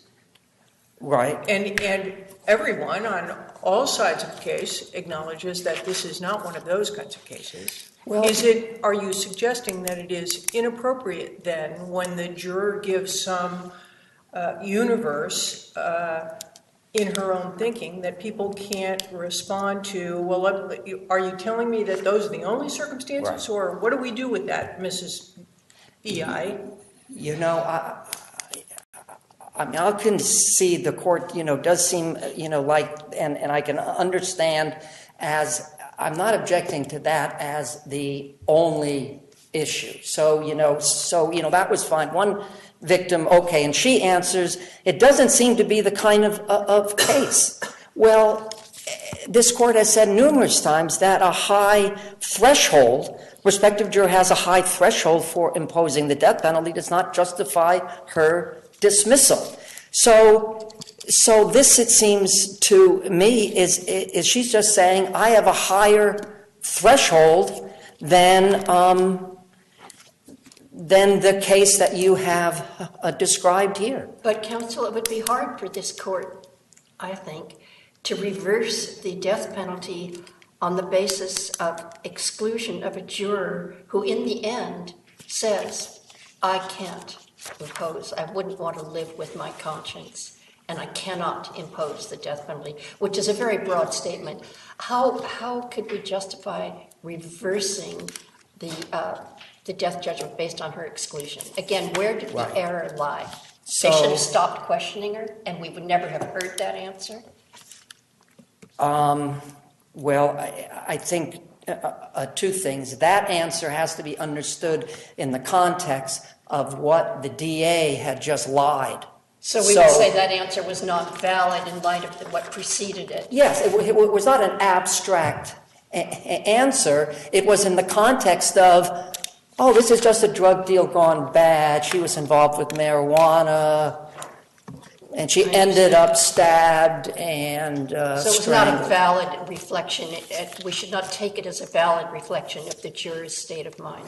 No, I don't think so. I don't think so. And on top of that, then she had the ambiguous response no to the question of, I understand that you don't want to impose the death penalty, and she answers no. I think I now fully understand. So I do think we have ambiguous statements here. The AG conceded these were ambiguous statements in her responsive brief, and then in the supplemental brief somehow decided that they weren't ambiguous statements. But this court has also said Can that... I ask you mean ambiguous statements by the prospective juror? Or Yes, ambiguous? by the prospective juror. But this court has also said that equivocal statements in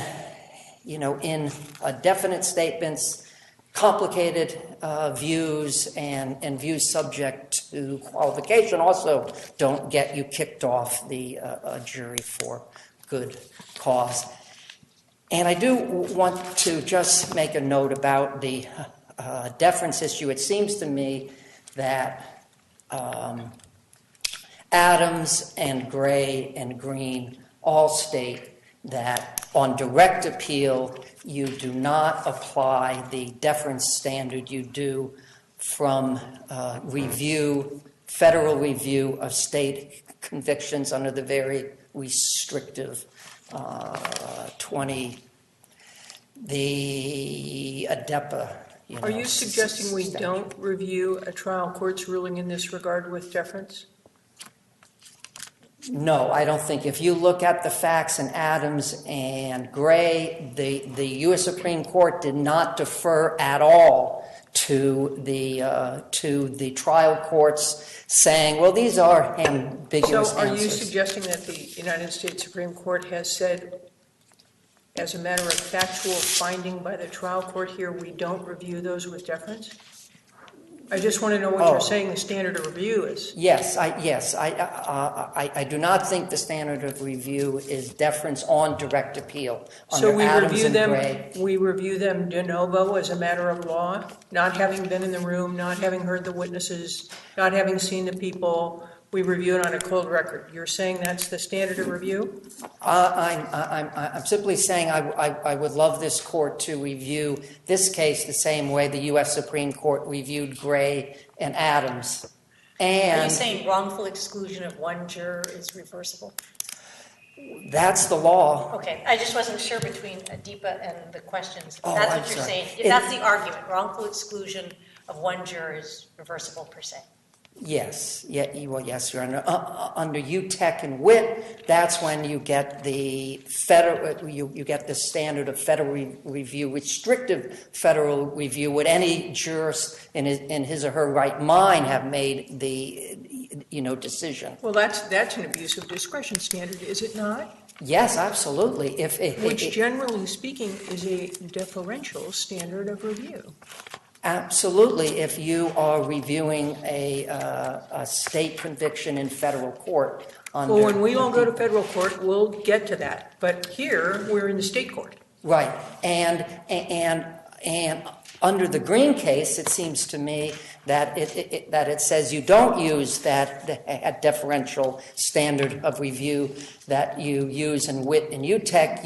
You use the standard of review we used in Gray and Adams. So I would just like the court to look at that. But I think I only have a few minutes left, so I think maybe I should turn to my second argument, which is the DA used Dr. Green, the defense expert, who only had a PhD in special education.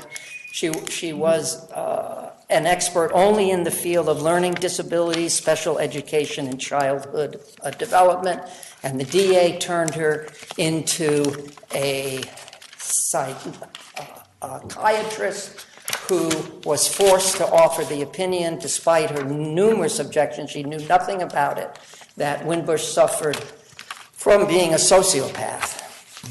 Now, I can't help but draw the analogy to Trump.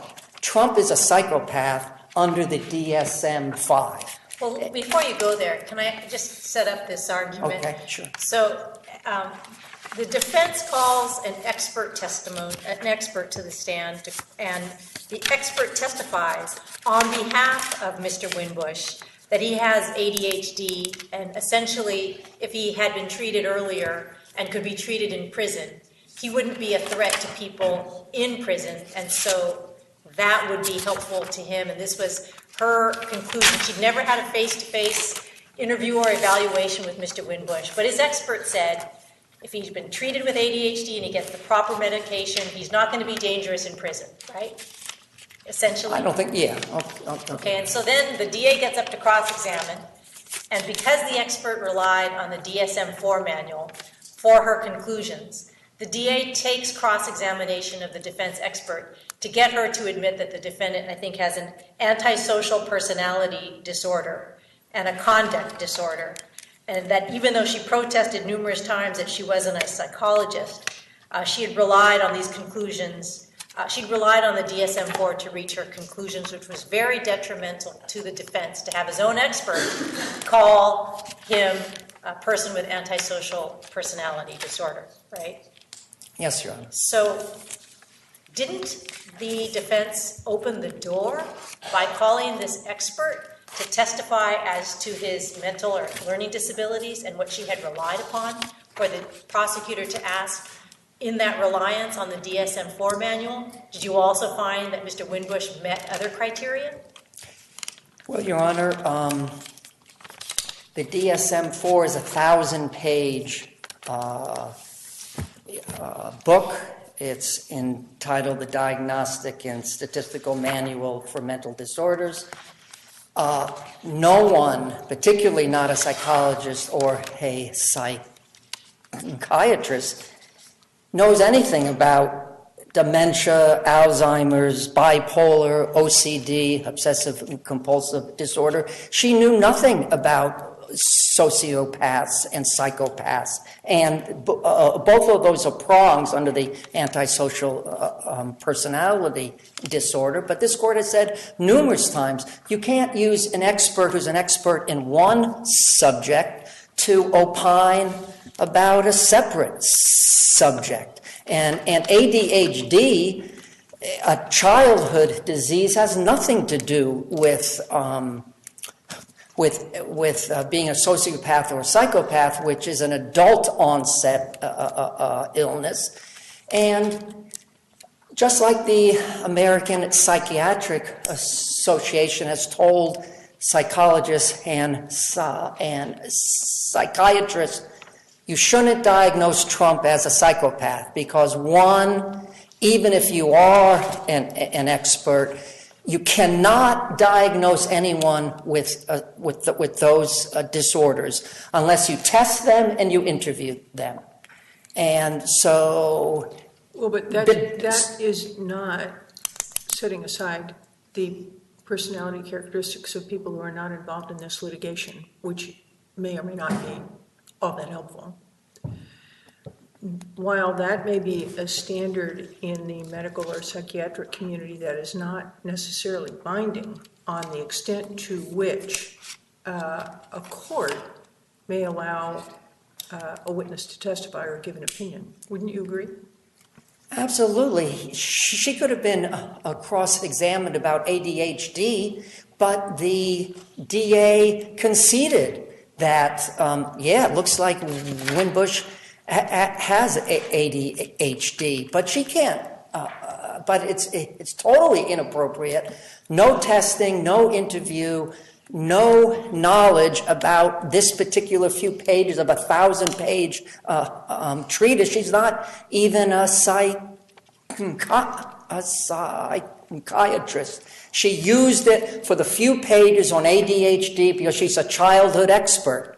And so I'm not saying that she couldn't be cross-examined on ADHD, but she can't be cross-examined on whether he's a sociopath, which is a very negative fact to put in front of the jury, and it's as superficial and as saying that Trump is a psychopath. And the defense is not allowed. How can the defense cross-examine in rebuttal his own witness, Dr. Green, about the diagnosis, the false diagnosis of being a sociopath when she doesn't know anything about it? So it's simply the DA's, move to get this evidence in that can't be confronted. He got in a whole lot of evidence. Winbush tried to burn someone's house down at age 8, and he was always in trouble from 10 to 14. They finally sent him to CYA, where he continued to stay in trouble. So yeah, for sure, he was a troubled kid. But to get a defense expert on childhood disorders and learning disabilities to say he's a sociopath, this court has never said that. This court has said if you have a defense expert saying this guy is a sociopath, then the DA is allowed, or is not a sociopath, the DA is allowed to bring in a rebuttal expert witness who says, yes, he is. But you can't turn an witness who's not an expert into all of a sudden a psychiatrist who's making this diagnosis that now the DSM-5 says should not be made, that it's not a forensic diagnosis. Well, can I ask you a question again? That this expert was called to discuss and give testimony on Mr. Winbush's future dangerousness. So when you talk to the jury, whether they will select life without parole or death, this defense expert witness is brought in to expound to the jury that if he's treated with Ritalin, he won't be a future danger in prison, correct? Yes, that was the overall purpose of yes. having Dr. Green testify.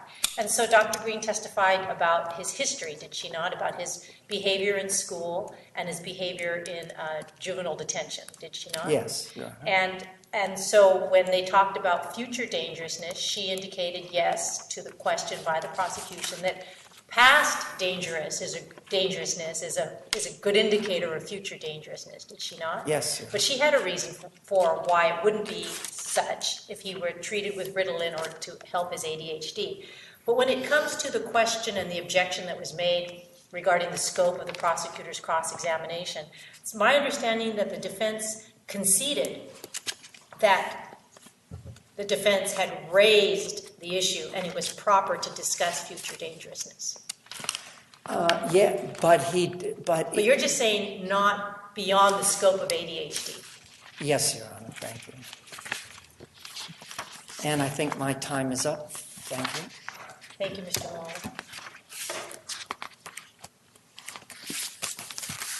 Long. May it please the court, very briefly on the juror issue. 3 times. The standard is not worst of the worst. The standard is Witherspoon, the standard of a dismissal of a juror for cause. And 3 times, juror EI or prospective juror EI says things that show that she can't meet that standard. First, in response to the court's voir dire, where she says, again, the court asked her about Yosemite and Ted Bundy, and she says, it doesn't seem to be the kind of case where I would vote for the death penalty. The second time, after the prosecutor's voir dire, she backs off from this issue of mutilation. And so the prosecutor, again, talks about, so if the degree of violence is more in, for lack of a better term, a normal range and simply causes death, that doesn't get up to that level for you. Is that what you're saying? In the absence of something like a series of murders, and Ted Bundy had a series of murders, am I understanding you correctly? And she says, yes, you are. So that's number 2. And then the third time, where it's most clear, is when counsel for Mr. Winbush questions her and asks her, Witherspoon, if she can listen to the evidence, and she says, basically, I don't want to send anybody to death the first time. And he clarifies, are you saying you wouldn't vote for death? And she says, I'm beginning to think more and more. As I'm more and more on the spot, I don't want to live with my conscience. And he says, I'm not asking you to do that. I agree. I couldn't either. A little gratuitous statement. And then he says, are you telling me that you would not want to return a verdict of death? And she says no. And everybody understood that as not a double negative based on their conduct afterwards when the judge admonishes defense counsel not to give his own feelings. And he basically says, well, I knew she was out of there anyway. So 3 times it's very clear. Salazar says that you don't have to rehabilitate jurors. I also want to make one other comment. There was somewhere in the briefing something about, in reference to the other 2 jurors that were raised in the focus letter, that counsel said that we hadn't formally objected to his failure to ask additional questions, and just want to be really clear, we're definitely saying that he forfeited that. Okay, so now that you're clear on that, let me ask you a different question. Yes. Do you recall, and you may not, legitimately, do you recall whether all parties used all of their peremptories, none of their peremptories, some of their peremptories? No. As to the other 2, that issue's over because there were 25 peremptories left. The defense used 5 peremptories, and they had stipulated they were going to have 30 together. They used 5. They had 25 left. How about the DA? DA used, I want to say 15. There were plenty of people left in the panel, tons. I'm almost sure it was 15. I can tell you for sure. That's okay. We can check. But I just wanted to know whether or not it was an all or nothing deal. But no. Okay. No. Counsel, can you state your understanding of what is the rule regarding how far the parties can go in providing specific facts in this voir dire process? Cash talks about, it's actually Cash, and I believe Cash cites Kirkpatrick, that there's broad discretion to determine juror attitudes without pre-trying a case. You can be informed of the facts or circumstances likely to be present in the case being tried. This is in Cash. But that the court really has broad discretion to determine that. And just to respond to counsel's point, this is not about what the DA says or anybody says. Before EI says she couldn't live with her conscience, absolutely, she could never vote for death, Patterson's counsel says to her very clearly, what we can tell you, because he made an objection about what he wanted to talk about in terms of the Factor B evidence, and the court went into chambers, exercised that discretion. And so they come back out, and Patterson's counsel says, what we can tell you is that it is a 20-year-old woman who was in her apartment when it is alleged that these 2 men came in with the intent to rob her, that they robbed her in the course of a robbery, stabbed her repeatedly, choked her with a belt, and killed her. There's no question that it was an intentional murder. That's at 86 RT 5322. And then there's a question about, again, whether she would automatically, that she couldn't automatically vote for death. And she said, and then counsel says, even if the defendant had some prior contact with the criminal justice system. So he doesn't go into all the Factor B evidence, but everybody was talking about, how heinous the actual murder had to be at that point. So counsel kind of wants it both ways. Too specific, not specific enough. I think that's the right balance was struck. I believe in the general voir dire, the judge also read the information. So she was aware of what this murder involved, that it involved a stabbing and a knife. But again, the standard is not worst of the worst. The standard is Witherspoon. I'm happy to turn to the Dr. Candelaria Green issue 12. The premise of defendant's argument rests on, is that Dr. Candelaria Green made a diagnosis, and she did not. She made a diagnosis of ADHD. She talked about how Mr. Winbush's executive function was weak. In other words, he couldn't plan. He was just, because of the ADHD, all he could do was act impulsively. And she relied on numerous documents from his childhood where other experts, psychologists and psychiatrists, had diagnosed him at least with a conduct disorder. The reason it was a conduct disorder, that's like the juvenile version of antisocial personality disorder. And she only looked at records from his when he was a juvenile. And in fact... Well, and Mr. Winbush is in fact very young, is he not? Is he 19 or 20 at the time of his offense? When he committed the crime. Yeah. Yes. He had gotten out of CYA, and he committed the crime, the murder, 10 days later. He got out of CYA, he took his electronic monitoring bracelet off, and then committed the murder 10 days later. So she never made that ASPD diagnosis, and in fact, she acknowledges in response to one of the prosecutor's questions that one of the elements of ASPD, antisocial personality disorder, is that you have to be over 18. And she only reviewed records from when he was under 18. So, but she does talk about a conduct disorder that others in the records she relied on, and the prosecutor was meticulous in going over each of the records and having her acknowledge that she relied on each and every one of them. And in those records, the other experts had diagnosed him with a conduct disorder. And in fact, she goes ahead and actually disagrees with one of those experts, Dr. Smith. It's kind of over 3 pages, but I'll read you the highlights. Page 14554 of 186 RT, the prosecutor calls attention to Dr. Smith's report. I believe it's Exhibit 164, and asks, okay, given Graylin she has it in front of her, and the prosecutor asks, her to confirm that Graylin Winbush was given a conduct disorder diagnosis, right? And she said yes. And then they talk about it for a little bit, and she says in the middle of page 14555, while I do agree from other reports that yes, I will certainly indicate that he does have a conduct disorder.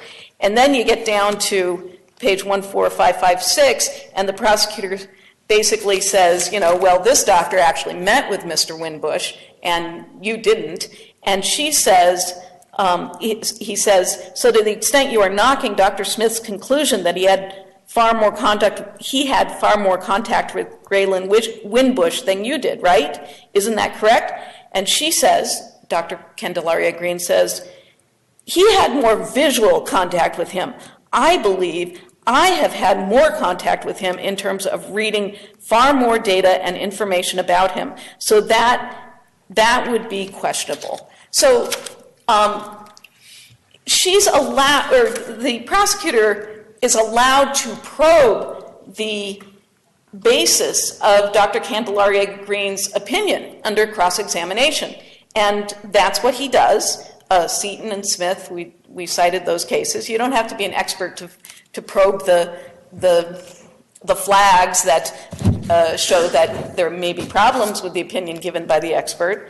And the prosecutor does that.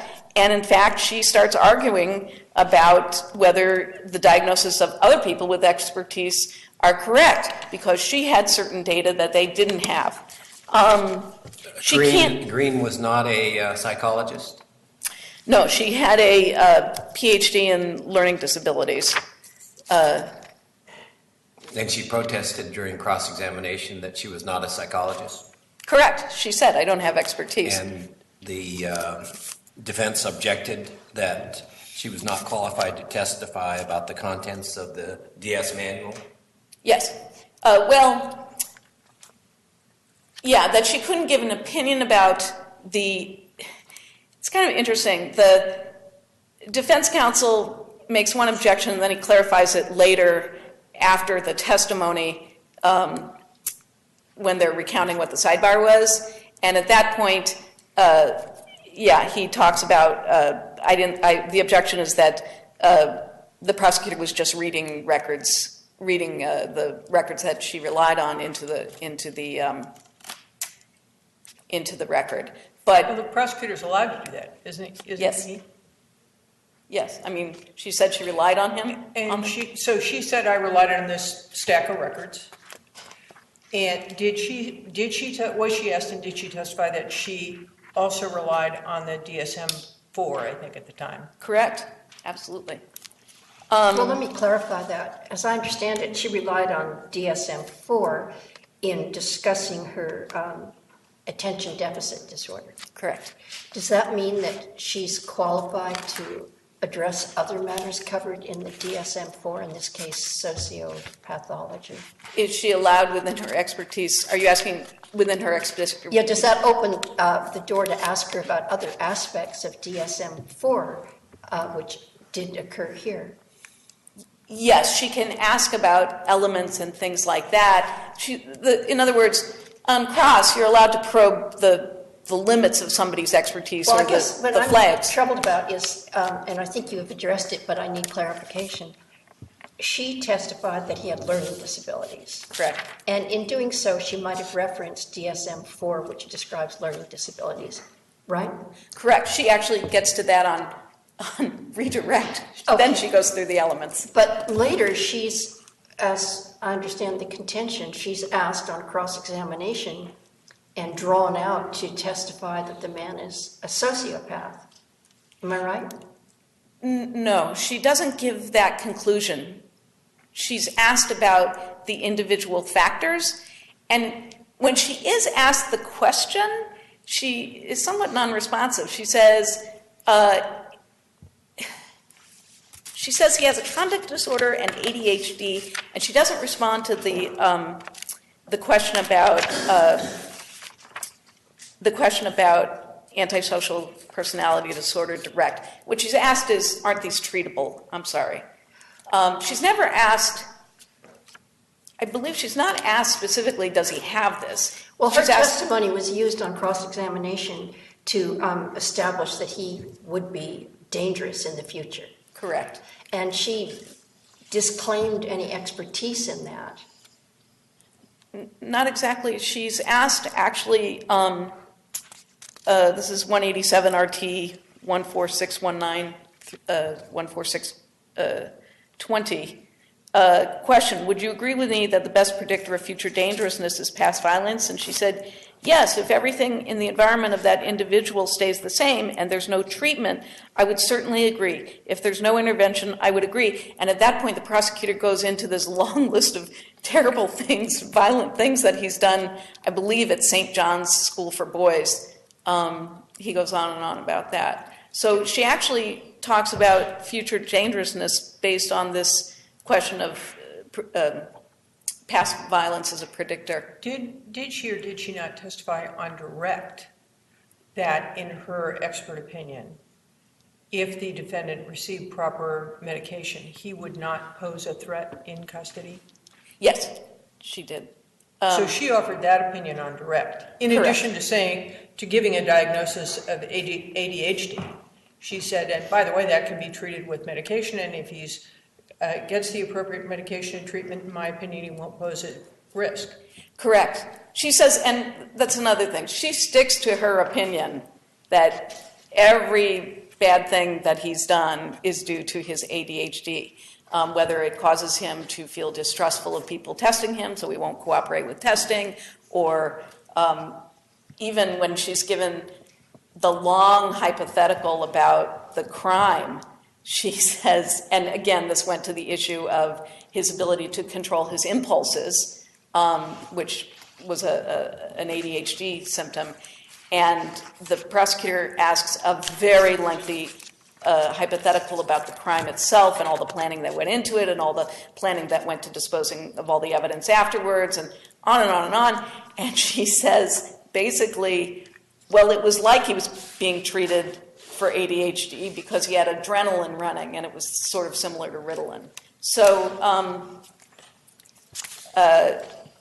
yeah, ADHD was the diagnosis for everything. She stuck to that. She acknowledged that she couldn't diagnose him not only with antisocial personality disorder, not only because she didn't have the expertise, but in fact, the prosecutor pointed out that an element of that diagnosis would require review of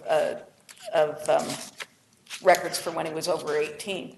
So, can you tell me a little bit about when and under what circumstances and what the court's limiting instruction was? Yeah, the court gave a limiting instruction during her testimony? During her testimony. And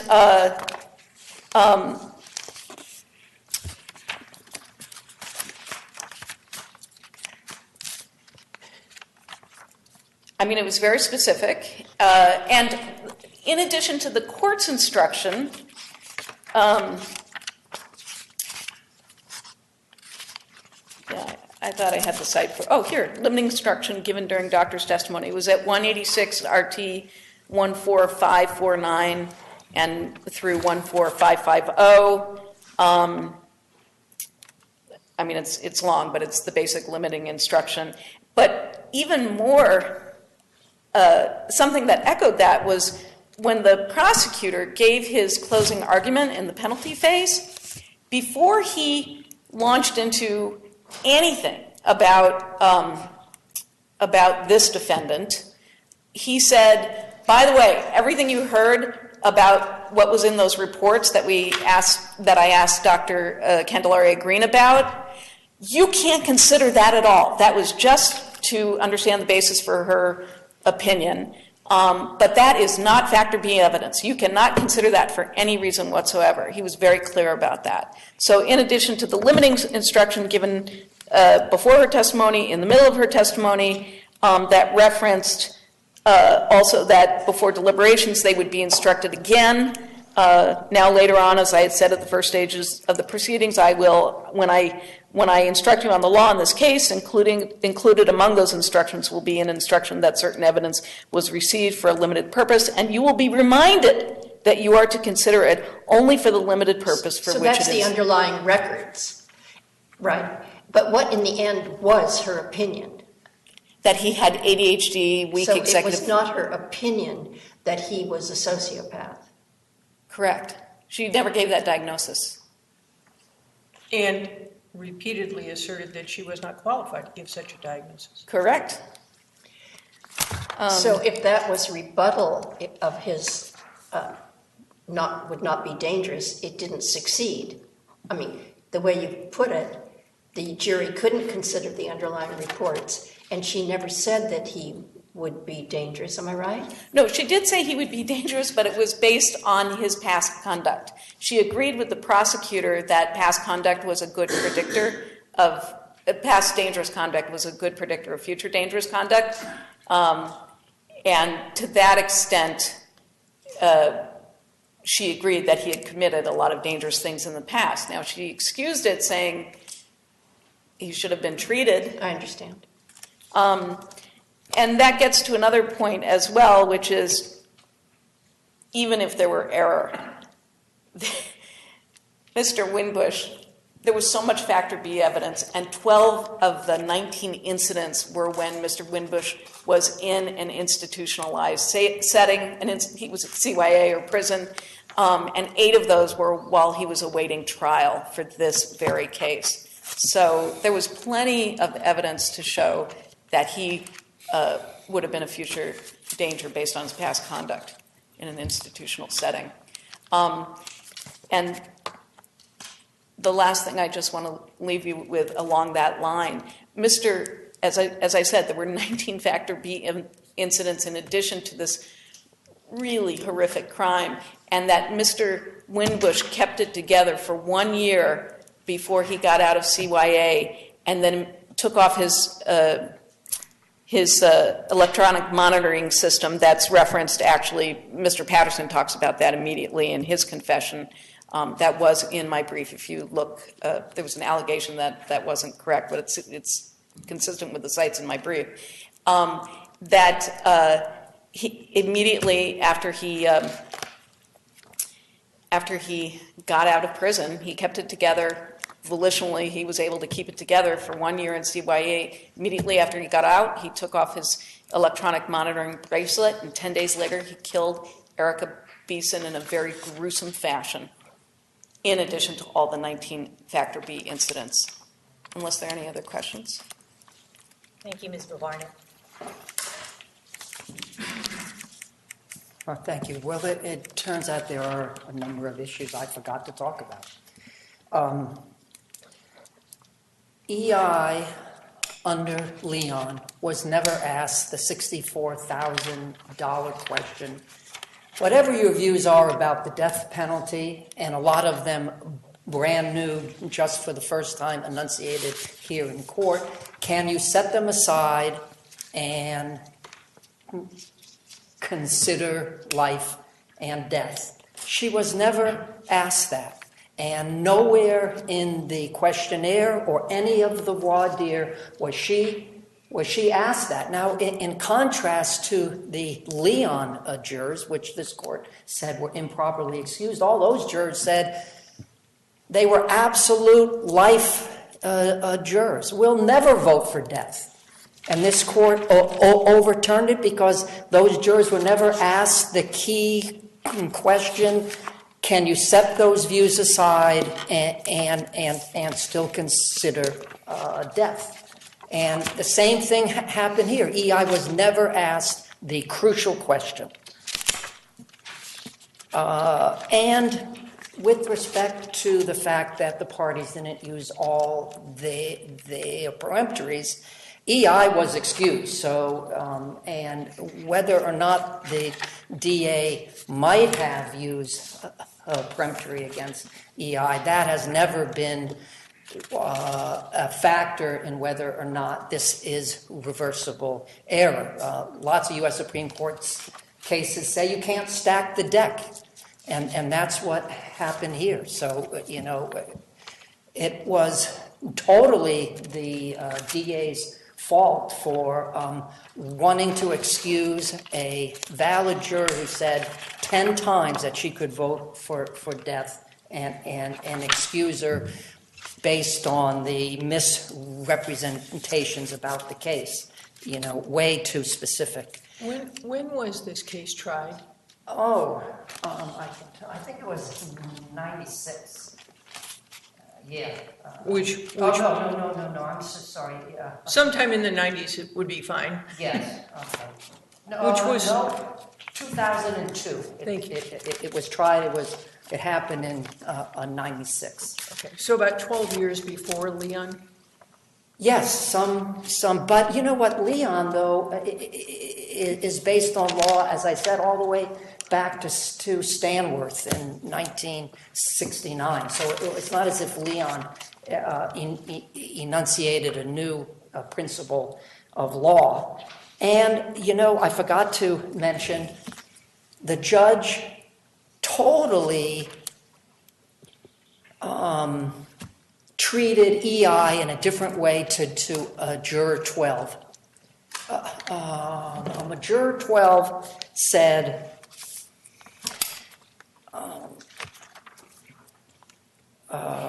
where is it? Juror 12 was asked, if someone strangled and stabbed a 20-year-old woman in her apartment during the course of a robbery, the only fair punishment would be death. He said yes.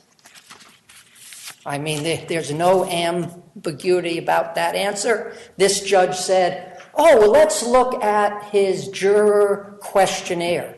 And in that, he said that, you know, he could have an open mind. So the judge said the juror questionnaire trumped this absolute, I will automatically impose death under the circumstances of this case. And Judge Horner in the,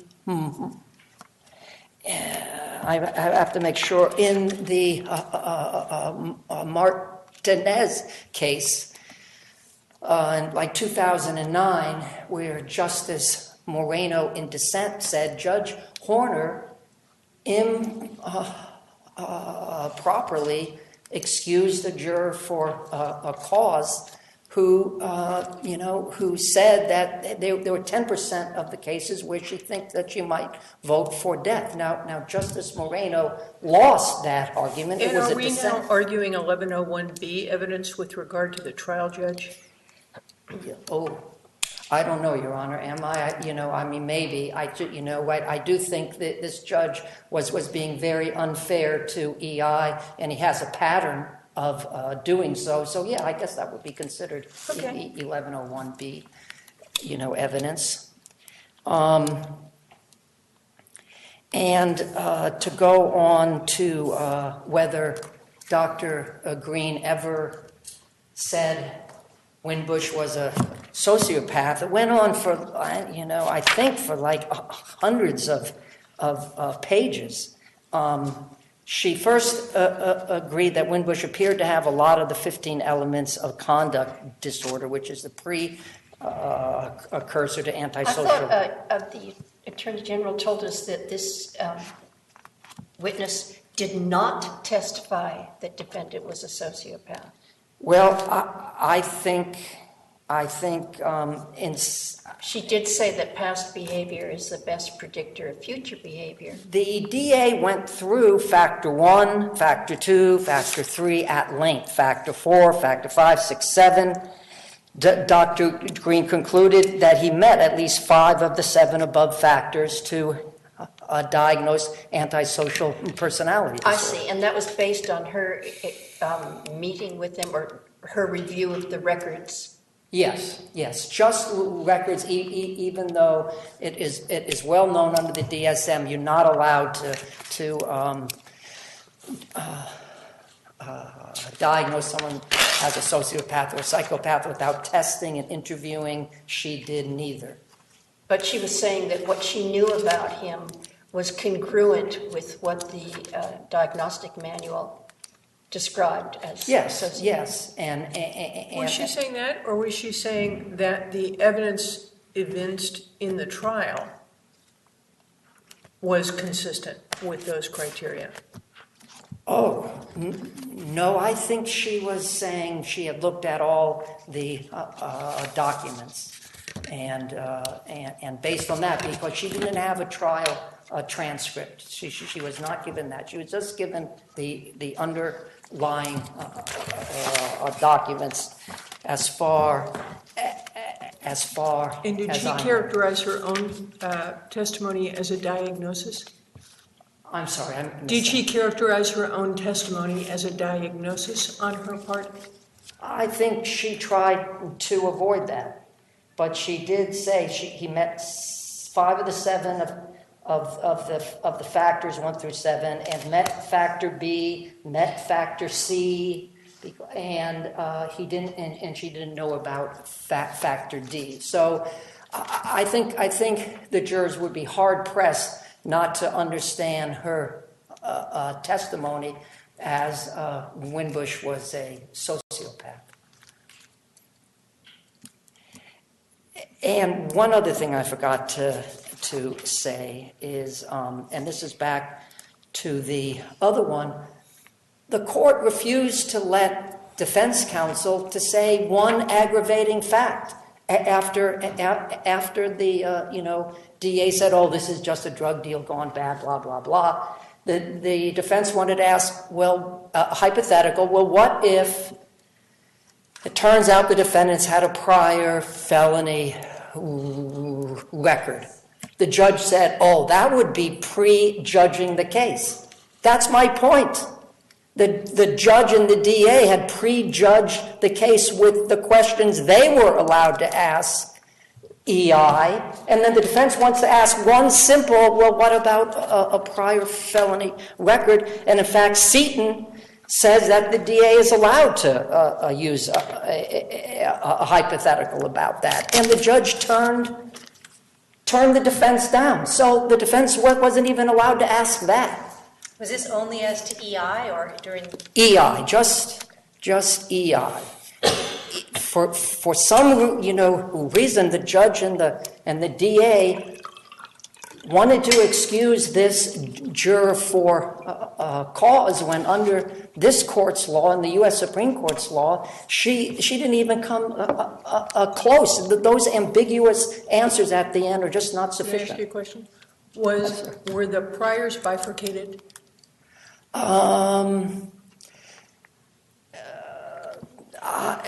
They heard They heard a ton of his priors. So, and were they charged in the information? Yes. So was the information read to the jury before jury selection? I assume. I see your point. I think the prior felony, convictions were bifurcated, but then in the penalty phase, all that came out. Sure. Right. We'll check. Yes. Thank you, Your Honor. Thank you, Your Honors. Thank you, Mr. Mueller, Ms. Wilbarnik. Matter submitted.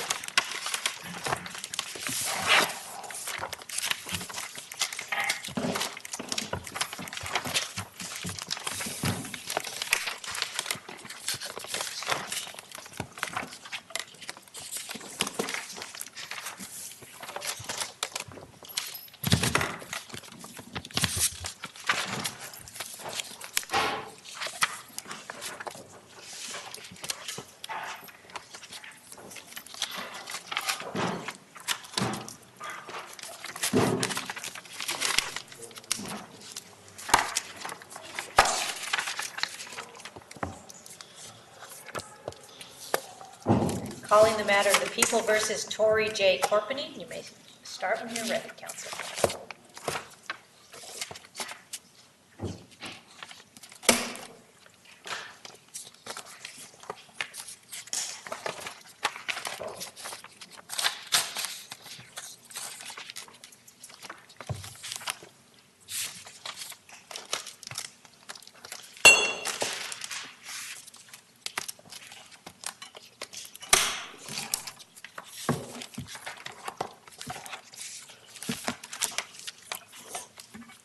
May it please the court, Cynthia Jones on behalf of appellant Mr. Corpany. When I wrote the opening brief in this case, I thought it was a very simple case. I thought it was a container situation case where when you take the container and its contents, it is a single act under the law, and therefore 654 applies to it. And I half expected to receive a concession in the case. And now I'm standing here before the Supreme Court, still arguing it, so perhaps there is some nuance that needs to be discussed. Well, we thought so, or we probably wouldn't have taken it. Counsel, what is a single physical act? Well, and I think that's where the confusion in the case perhaps arises. I think when Section 654 refers to an act punishable by a statute, it's referring to the actus reus for a given offense. And that the actus reus is a larger concept than talking about physical actions. The actus reus is the act that creates criminal liability. But it's not necessarily one physical action, and it's dangerous to treat it that way because it allows completely arbitrary parsing.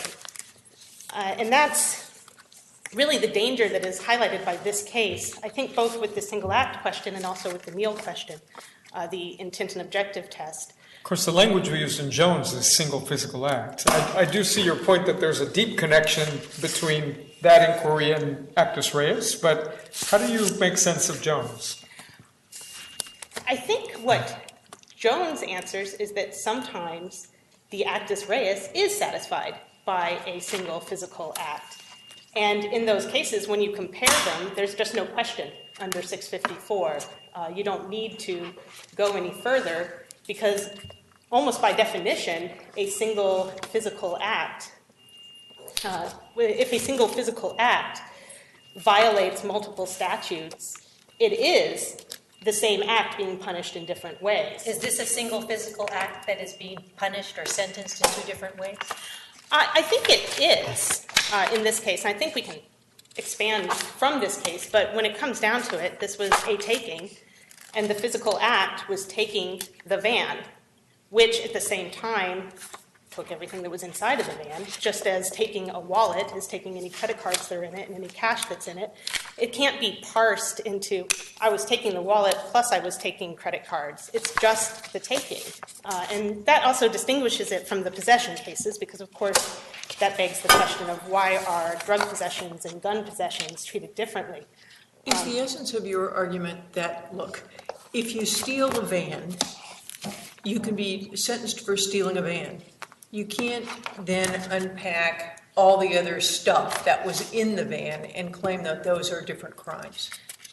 Right. Well, they are different convictions. That they're not different, that they cannot be individually punished. Right. And there's a well-established line of cases that talk specifically about robbery and theft. Well, okay, let me ask you this. Suppose a person goes up to a van owner and says, I'm still at gunpoint and says, I'm stealing your van. Get out of the van. Let me get in. And the van driver does that, opens the door, leaves the keys in, engine's running, and the assailant says, oh, by the way, you got a wallet on you? Yes, I do. Throw that wallet in the van. Is that a separate robbery? I believe that is still the same offense if it's using the same force to sort of take everything all at once. And that is in line with the way that these cases have been treated in Ortega and Dominguez. There wasn't so even though the assailant wants to up the ante by not just taking the van and anything that happens to be in it, but now throw something else into the basket, that's still not separately punishable? No, because it's still essentially the same force. Now, I think you could tweak the facts and you might be able to get away from there and fall more in line with the Wynn series of cases that talk about separate and discrete criminal conduct occurring after you've accomplished one crime. But if you haven't asported yet, I think you're still in the process of committing the That may be your answer. Well, it is your answer to Justice Corrigan, but is that answer, that position you just took, necessary for you to win? No, not in this case. Okay. And I know you're not just concerned with this case, you're concerned with the law at large for the state. But in this case, while there was several physical altercations that occurred between Mr. Schmidt and Mr. Molestina, the crime was not accomplished until Mr. Schmidt finally fell off the van and he drove away with the van. At that point, he asported. He had possession and he asported the van and everything that was inside of the van.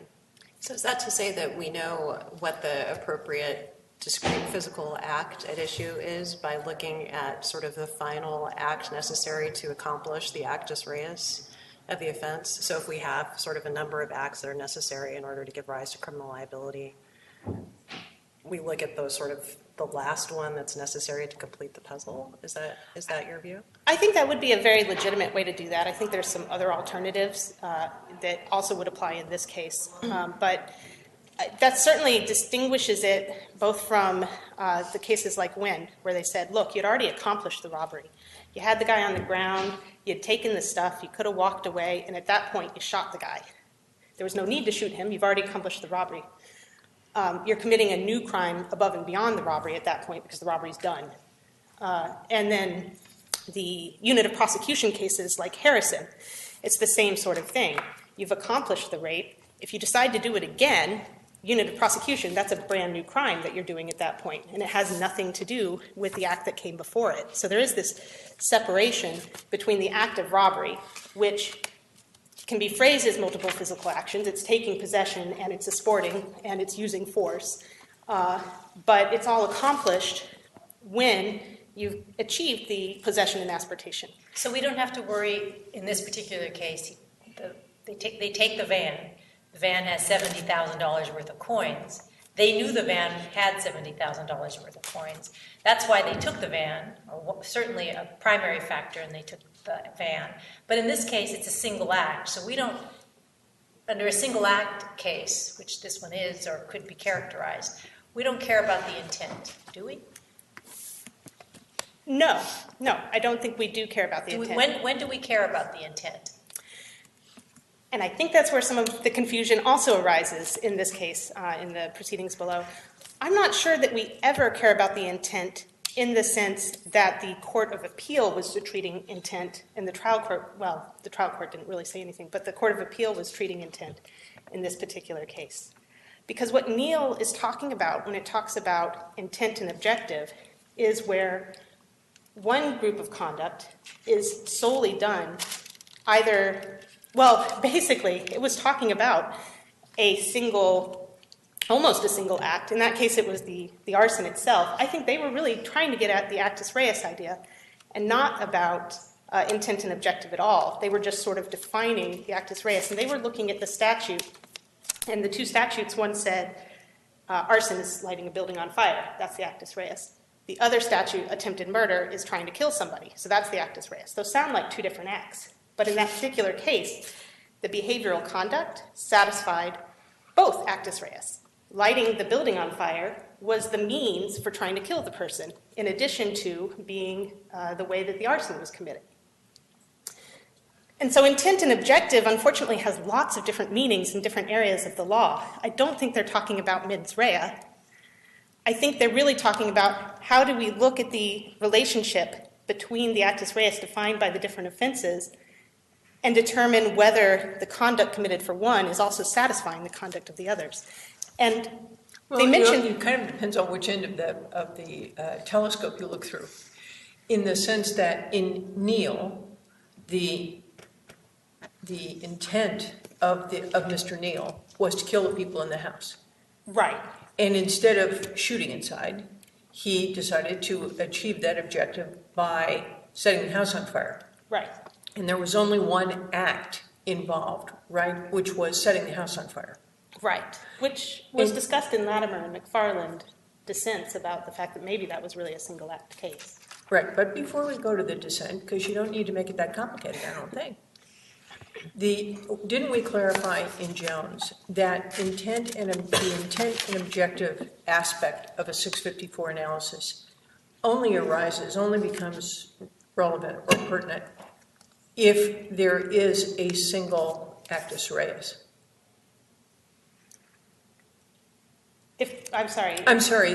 Only comes that if there is a single actus reus, we're done. 654 applies.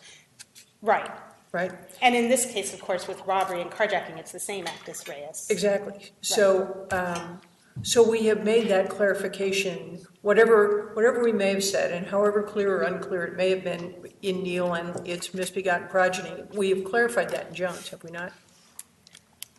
I think so. I think for the purposes of this case, 100%.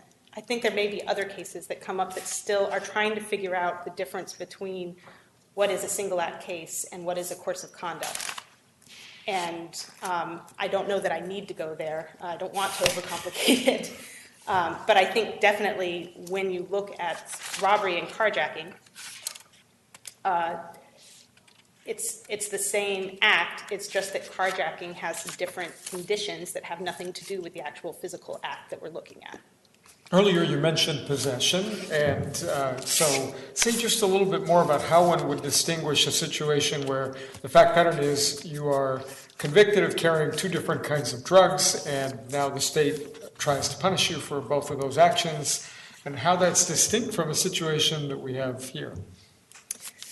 Well, drug possession has always been defined by the contraband that you are possessing. There's that idea that there's no possessing of contraband in the abstract, that doesn't punish possessing this enumerated list of things. There are separate statutes applying to each individual item of drug. That's the legislature's prerogative. That's how they've set it up. And so you can't, in a single act, possess marijuana and possess cocaine. You possess marijuana, and you might at the same time also be possessing cocaine. But that's very distinct different from the way that robbery and theft have always been treated, which is the act that we're looking at is not the item of property, but the taking of somebody else's property, all property taken at the same time. And I think that applies with gun possession cases too, which of course Jones and Correa were talking about. And that really what you're looking at there is the statute says you cannot possess a gun, and if you possess multiple guns, you're really getting into a unit of prosecution situation where you violated the statute by separate acts of possessing these different guns multiple times. Of course, they have legislative language that also specifically says that the gun possession offenses are to apply that way. So I get the feeling the court does not want me to necessarily go into Neal and course of conduct cases, and is more focused on whether. Well, let me ask you this. As I understand it, defendant pled guilty to carjacking, robbery, assault with a deadly weapon, and witness intimidation, receiving stolen property. We're here discussing whether carjacking and robbery can be separately punished. What about the other offenses? Are they also part of one act? The carjacking was accomplished by the assault with a deadly weapon.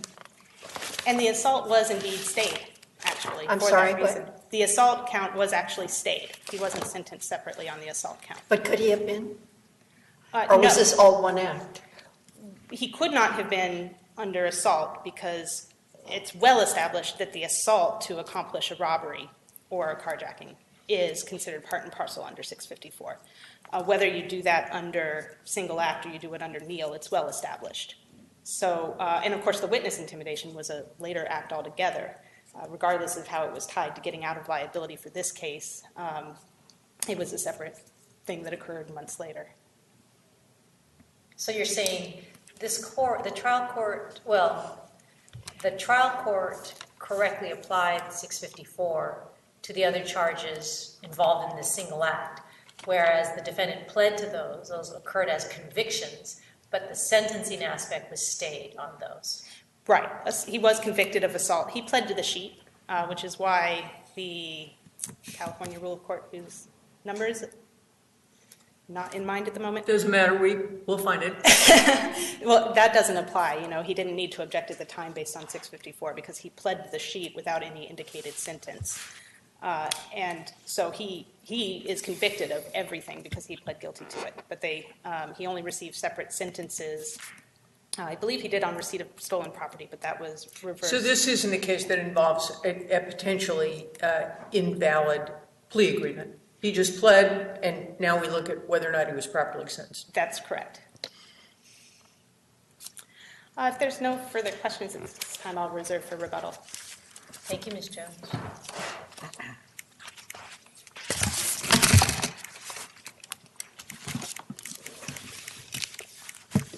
Good afternoon, and may it please the court.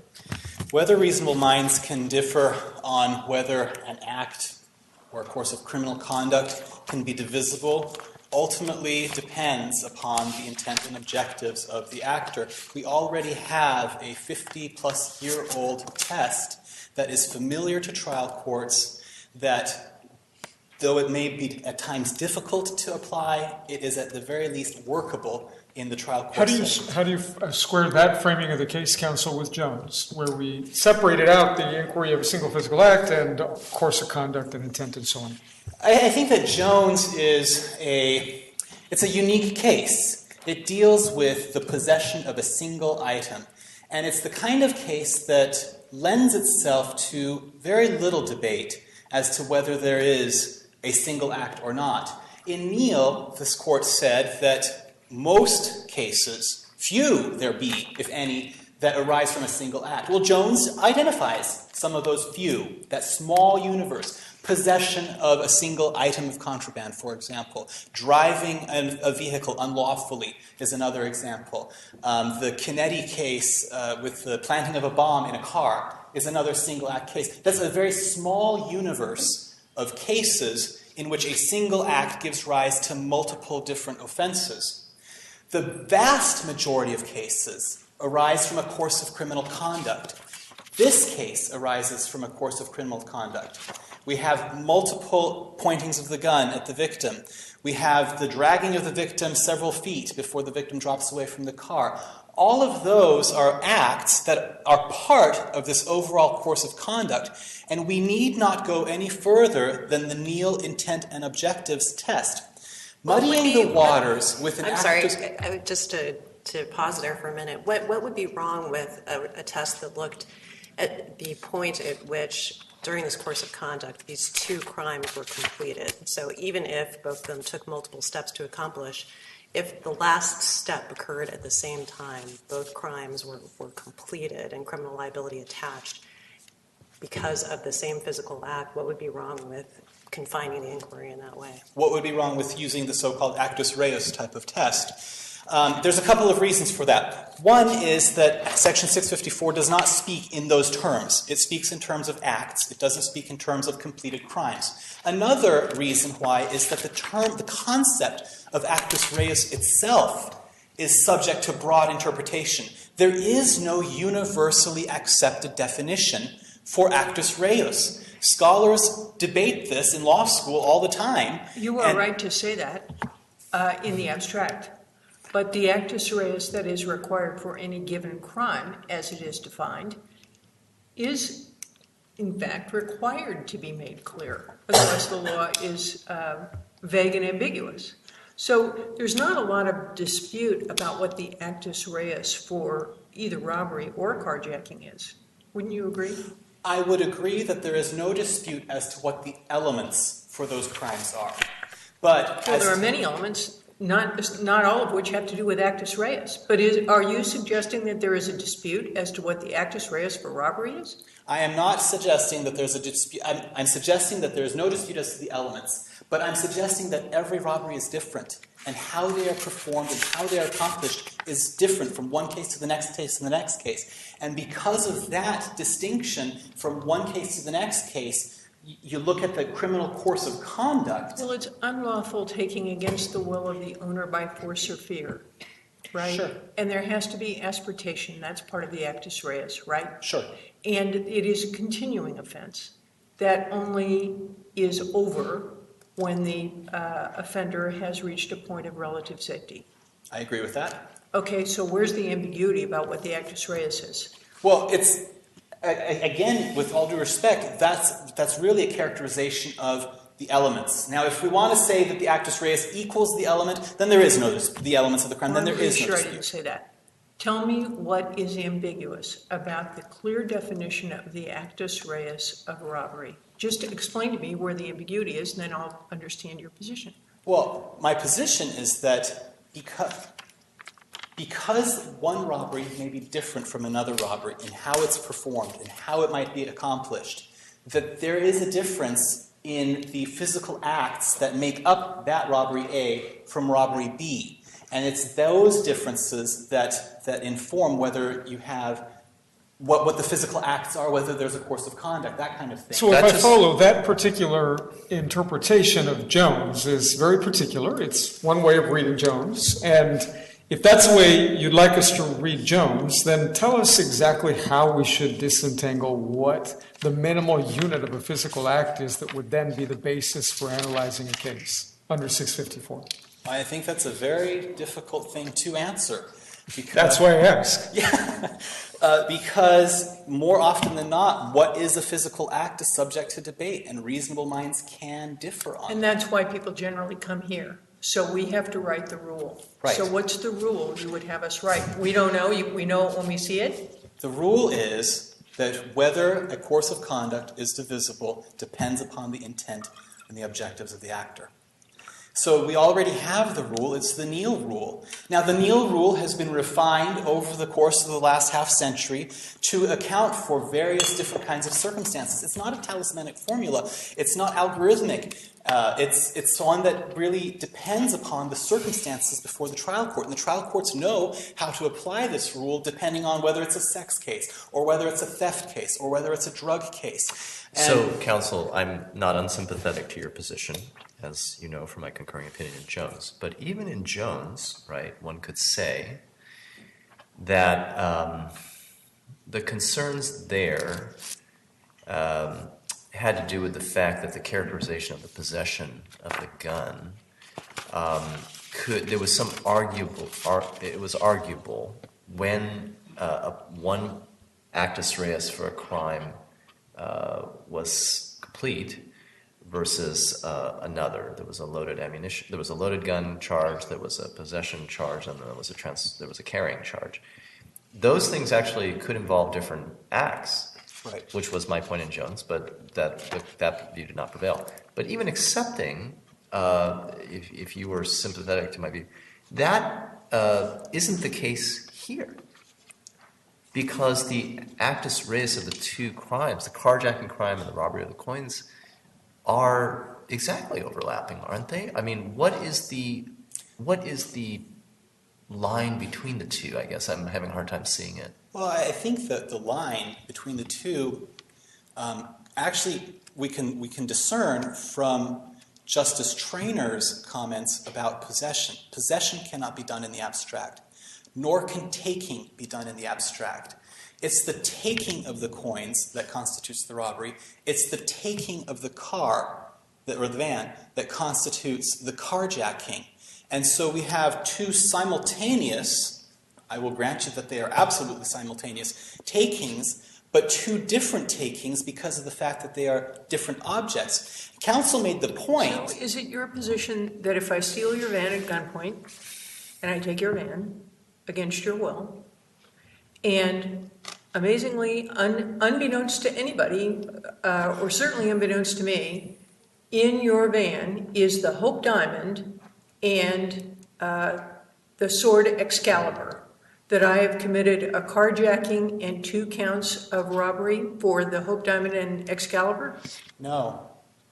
So help me understand why the answer is under no. the Neal intents and under objectives test, because it was unbeknownst to me that I had the Hope Diamond and the sword of Excalibur, because I had no intent to take either of those objects, I could not then, under Neal, have committed a robbery of those crimes. I could only have committed the carjacking. Okay. Now, if we want to go into a strict liability kind of thing, So under my hypothetical, I am only guilty of carjacking, and I'm not guilty of robbery of the content of the van. You would only because you would not have had the intent to permanently deprive me of the Hope Diamond. So you would say not only can I not be punished under 654, I can't be convicted of those 2 counts of robbery? I think it might be difficult to prove that to a jury because the robbery requires... I'm not talking about sitting on a jury. I'm asking whether as a matter of law, I cannot be convicted of those 2 counts of robbery. And I'm very interested in hearing what the position of the Attorney General of the state of California is on that legal question.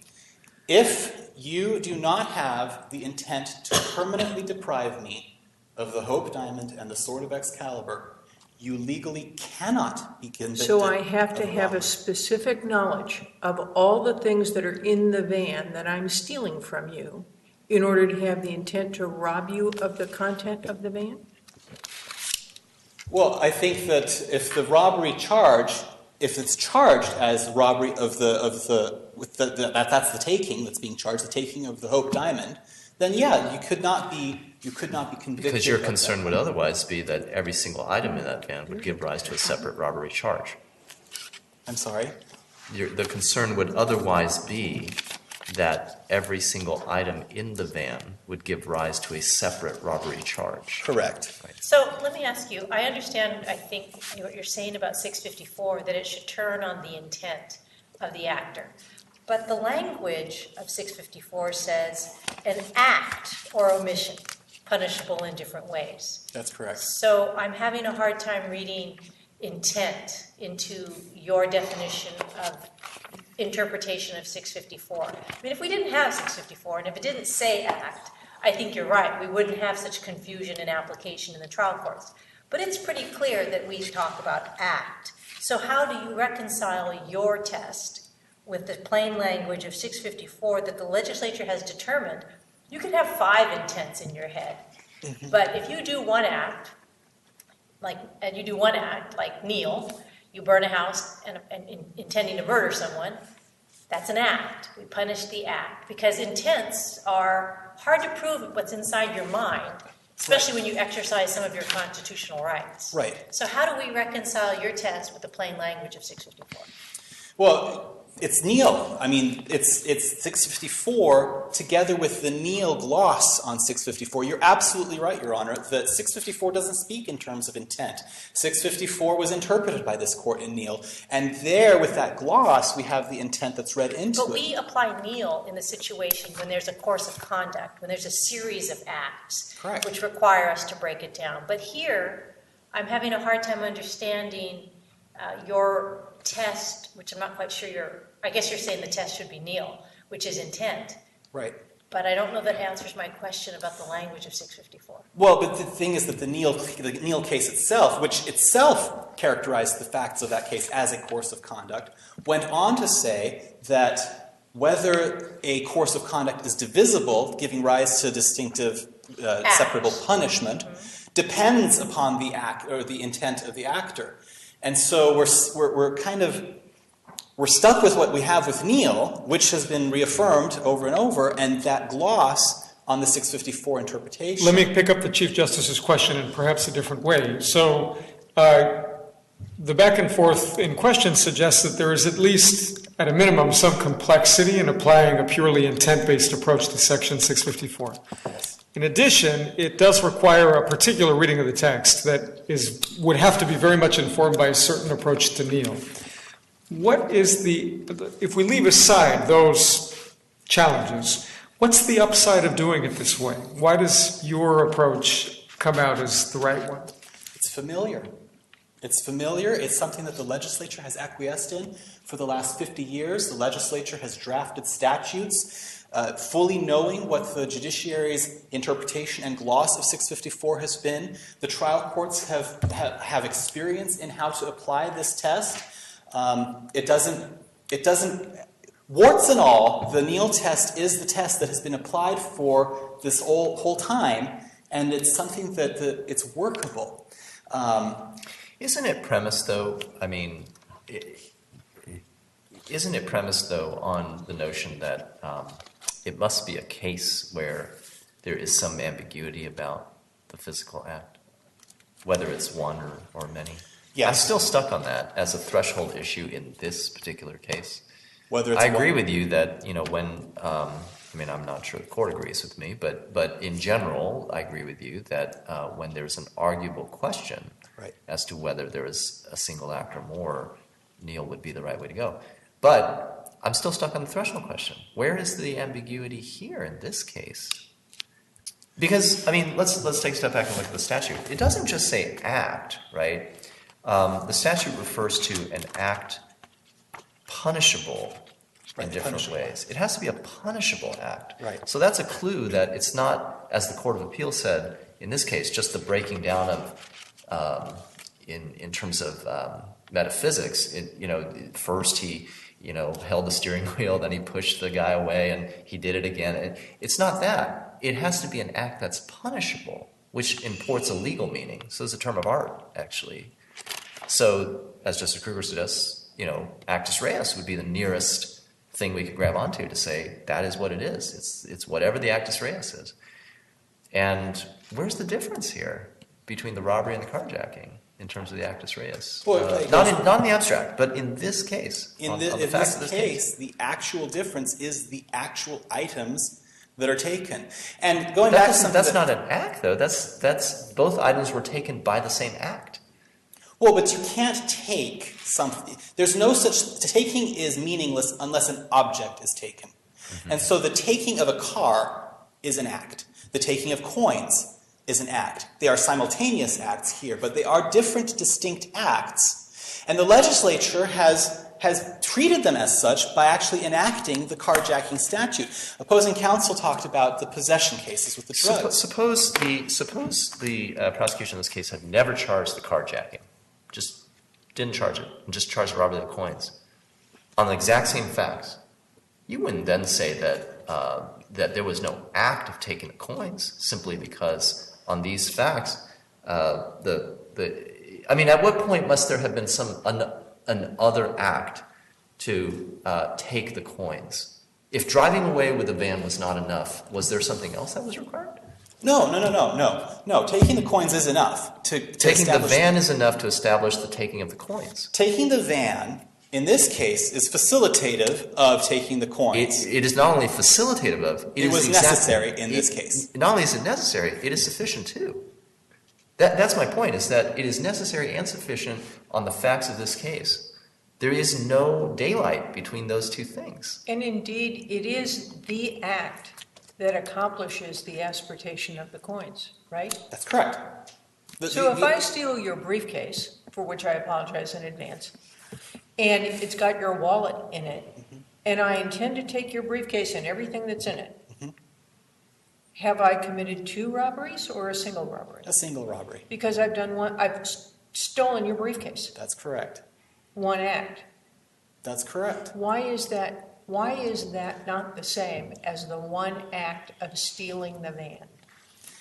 Because the legislature treats cars differently and actually enacted the That's the whole statute. point of 654, that says when an act or omission is punishable in different ways, because we have a carjacking statute and a robbery statute, they can't both be punished. So I don't think it really advances the ball any to say that the legislature treats them differently. 654 presupposes that there may be multiple crimes that could arise out of a single act. Well, but in response to that, I would point the court to Section 215, Subdivision C, in which the legislature, fully cognizant of Section 654 and all of its implications, states in Subdivision C that you can be convicted of both robbery and carjacking, and then goes on to say that you cannot be punished for both if they are based on the same act. So that makes it seem like the legislature views this different statute, 215, carjacking, as something that's materially different from robbery. Well, no, in fact, the recitation you just gave us completely undermines your position, because there is a difference between the capacity to be convicted of multiple crimes, which is not 654, and whether or not you can be punished for multiple crimes, which is exactly what 654 deals with. And when the legislature enacted 215C, they said you can be convicted for carjacking and for robbery. No surprise there. Correct. And they went on to say, but you can't be sentenced for both. Correct. Again, no surprise there under settled 654 analysis. But that would suggest then that the legislature doesn't mince words, and we don't want to read surplusage into statutory language. It would suggest that the legislature is viewing the carjacking statute and acts that make carjacking and robbery, where they arise from different kinds of acts, separately punishable. Well, that'd be great if we had separate acts here, but we don't. Well, and that's the debate, and that's why we come back to the Neal test, where it's debatable and where reasonable minds can differ, we can look at the intent and the It's also when we go back to Jones. Now, you referred to Jones earlier and underscored that you felt that Jones was a special case, and in that situation, you did have this sort of two-pronged approach, an act and then a course of conduct inquiry. State briefly then, under your reading of Jones, what exactly defines a case where there would be a single act? I think that a case where there can be no reasonable debate whether there's more than one act. So possession of an item of contraband, for example, like Jones itself. So aside from possession, it's not obvious that there would ever be a single physical act. Well, there's then the driving cases. So driving on a suspended license or driving while intoxicated, the different statuses or the different conditions that you have with driving unlawfully. The driving unlawfully act might be a single act type of case, but it's a narrow universe. But in this case, why isn't the driving of the van away the single act? Because driving away is not a punishable act. Just driving away alone. It has to be coupled with something that's criminal. So the driving away with coins, the driving away with the van, with force or fear, of course, but it's the theft, it's the stealing of the coins, it's the stealing of the van that constitute the different acts that are simultaneous, that are criminalized in different ways, and then we look at the intents and objectives. Now, all that said, I don't necessarily think that we win the day even under the Neal test, because then we just look at, okay, well, is there substantial evidence to support the multiple intents and objectives? And while the trial court found these to be separable, and the Court of Appeal found that there were multiple intents and objectives, there's some pretty thin reeds here on this case. Well, so are you saying you shouldn't win anyway, no matter what the rule is? Well, I think that what I would want this court to do, is if this court is inclined to reverse and to grant relief to appellant, I would advocate that that this court reaffirms the vitality of the Neal test where there is some reasonable debate. And in a case like this where we have a course of criminal conduct, that it is reasonable debatable, we reaffirm the vitality of the Neal test. Well, let me ask you this. Are you suggesting that under these facts, there is reasonable debate about whether or not there is more than one act? Yes. I think that there is a reasonable debate. And you would, I want to make sure I understand the rule, you would have us right. We should conclude here that there is more than one act of taking because there was more than one thing taken. Correct. And because we're dealing with the fact that the legislature has made a policy determination that different kinds of taking, different kinds of taking, they are different, just like possession of marijuana versus possession of heroin versus possession of methamphetamine, all are different and can be separately punishable. The same kind of principle applies here. I'd add that. So I would not ordinarily ask this question, but you seem to have opened the door. So if you were to lose under the Neal test, how would you write that opinion? Why would you say that there was a single intent or objective here? So I would say that ultimately, when we look at the facts of this case, it's a reasonable conclusion that the taking of the van was facilitative of the taking of the coins. And a reasonable interpretation of the evidence would be that that was the intent all along, and that opposing counsel has posited that. There's nothing particularly unreasonable about opposing counsel's position in this case. What I find objectionable is the idea that we need to resort to a new test, something that's unfamiliar. What I would ask the court to do is reaffirm the Neal test, reaffirm its vitality, reaffirm its utility in this kind of a test to resolve this kind of a case, and then go on and evaluate, all right, do we have here substantial evidence from which a reasonable trier of fact could conclude that we have multiple intents and objectives? And like I said, there are thin reeds here supporting that conclusion that there are multiple intents and objectives. They exist, they are thin, but well, they're thin. But would we be innovating by saying that it wouldn't be sufficient to establish a separate intent, that the defendant here intentionally took the van, even if it was facilitative of taking the true object, perhaps, of the offense, namely the coins? So the van was intentionally taken. That was clearly, there was an intent to take the van. There was an intent to take the coins. It so happens that they converged. Right. And it's kind of like Neal itself. I mean, Neal is a case that's kind of a one-act-ish kind of case, but the Neal opinion itself talked about it as a course of conduct. The throwing of the gasoline into the bedroom and then the ignition thereof. If that's a course of conduct, then what we have here also could be construed as a course of conduct. So the whole idea in Neal was that arson was directed towards the attempt to kill the victims. And the same could be said here, where the taking of the car was ultimately facilitating the taking of the coins. So it was part and parcel to the same objective or intent from the outset. Can I just ask you about the practical application of your disposition? Reaffirm Neal and then remand this case. Is that what I'm understanding you to say to the trial court or to the Court of Appeal, to the trial court to determine substantial evidence for the separate intent? for one of these, either the 211 or the 215? No, I don't think that the remand would be necessary. I mean, this court as a So reaffirm Neal, but no evidence, no substantial evidence of separate objectives and intent. If this court were inclined to reverse, then yes, that's how I would draft the opinion, is reaffirm Neal, its vitality, talk about the different factors that a court can consider when it's applying the Neal test, and then conclude, using its appellate authority, applying the substantial evidence test. It's the standard of review that applies in this kind of a circumstance.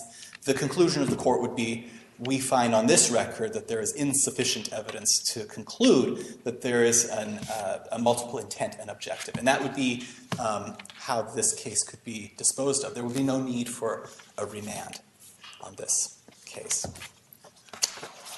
And on that, I think I will submit. Thank you, Your Honors. Thank you, Mr. Ms. Jones.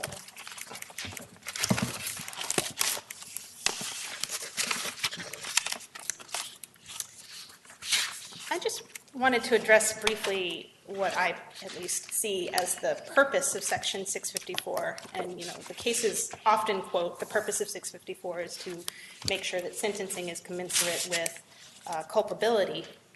And I think that's true, but 654 doesn't do that by saying, let's put lots of discretion in the hands of the trial court to make this sort of, the danger with this sort of intent and objective is it's very susceptible to arbitrary decisions. But at the end of the day, this is a question of law, isn't it? I think 654 is. It says you shall. Right. So there may be some dispute about whether under a given test, like the intent and objective test, an act is divisible. But at the end of the day, it's not just whatever the trial court wants to come up with. At the end of the day, on review, whether or not the intent and objective test supports divisibility is a legal question based on the facts that have been determined. Yes, I think that is absolutely correct. And I think the problem with the way Neal has been often interpreted in subsequent decisions is it's been treated as making 654 sort of this discretionary idea. And 654 isn't supposed to be that way. 654 allows prosecutors to charge everything under the sun and see what sticks, but make sure that that ability to try all these crimes and charge all these crimes doesn't mean that one defendant arbitrarily gets a different sentence just because of the way the prosecutor charged it. We look at the conduct that person committed, and even if it violates lots of sentences, we're just going to go with the one that punishes it the most harshly, and that's the sentence we're going to apply to that conduct. And I think that's a very fair test. And I think that that's what Neal wanted to get at. I think Neal unfortunately used this intent and objective language, but really I think the take-home message from Neal was the facilitative and incidental language. And I think that goes to looking at divisibility and whether the conduct prescribed by the different statutes and the facts of the given case actually has a divisible course of conduct or not. And I think if you look at it that way, in most cases, I think the concern that maybe this court and certainly other courts have had is that you might get a different outcome under Neal than you do under a single act. And I don't think that should occur. I think Neal should usually, like it does in this case, line up in a single act case. If you only have a single act, it's necessarily incidental or facilitative. Either you did the single act to accomplish the goal of one of the crimes in order to accomplish the goal of the other crime, or by committing the one crime, you incidentally also happened to violate another crime. So to a certain extent, there's no irreconcilable difference between Neal and the Jones. No, point taken, but they are different tests, and they require a different kind of analysis to reach a conclusion. Yes. Well, yes and no. I don't want to stick my foot in my mouth, so I'm not going to go on belaboring it too long. But I think the court shouldn't be focusing on intent and objective. They should be focusing on act. Right, and that's what we said in Jones, right? Right. If you start with single act and you have one, then you're done. Right. And that's the rule you'd like us to adopt, right? Right. And then if there's questions, then you move on to figuring out whether it's divisible or indivisible. And if you look to the actus reus, so I think that's the additional thing that Corpening adds beyond Jones. If you look to how do you find the single act, you look to the actus reus. and compare that. Are there any further questions? Make sure I didn't miss anything.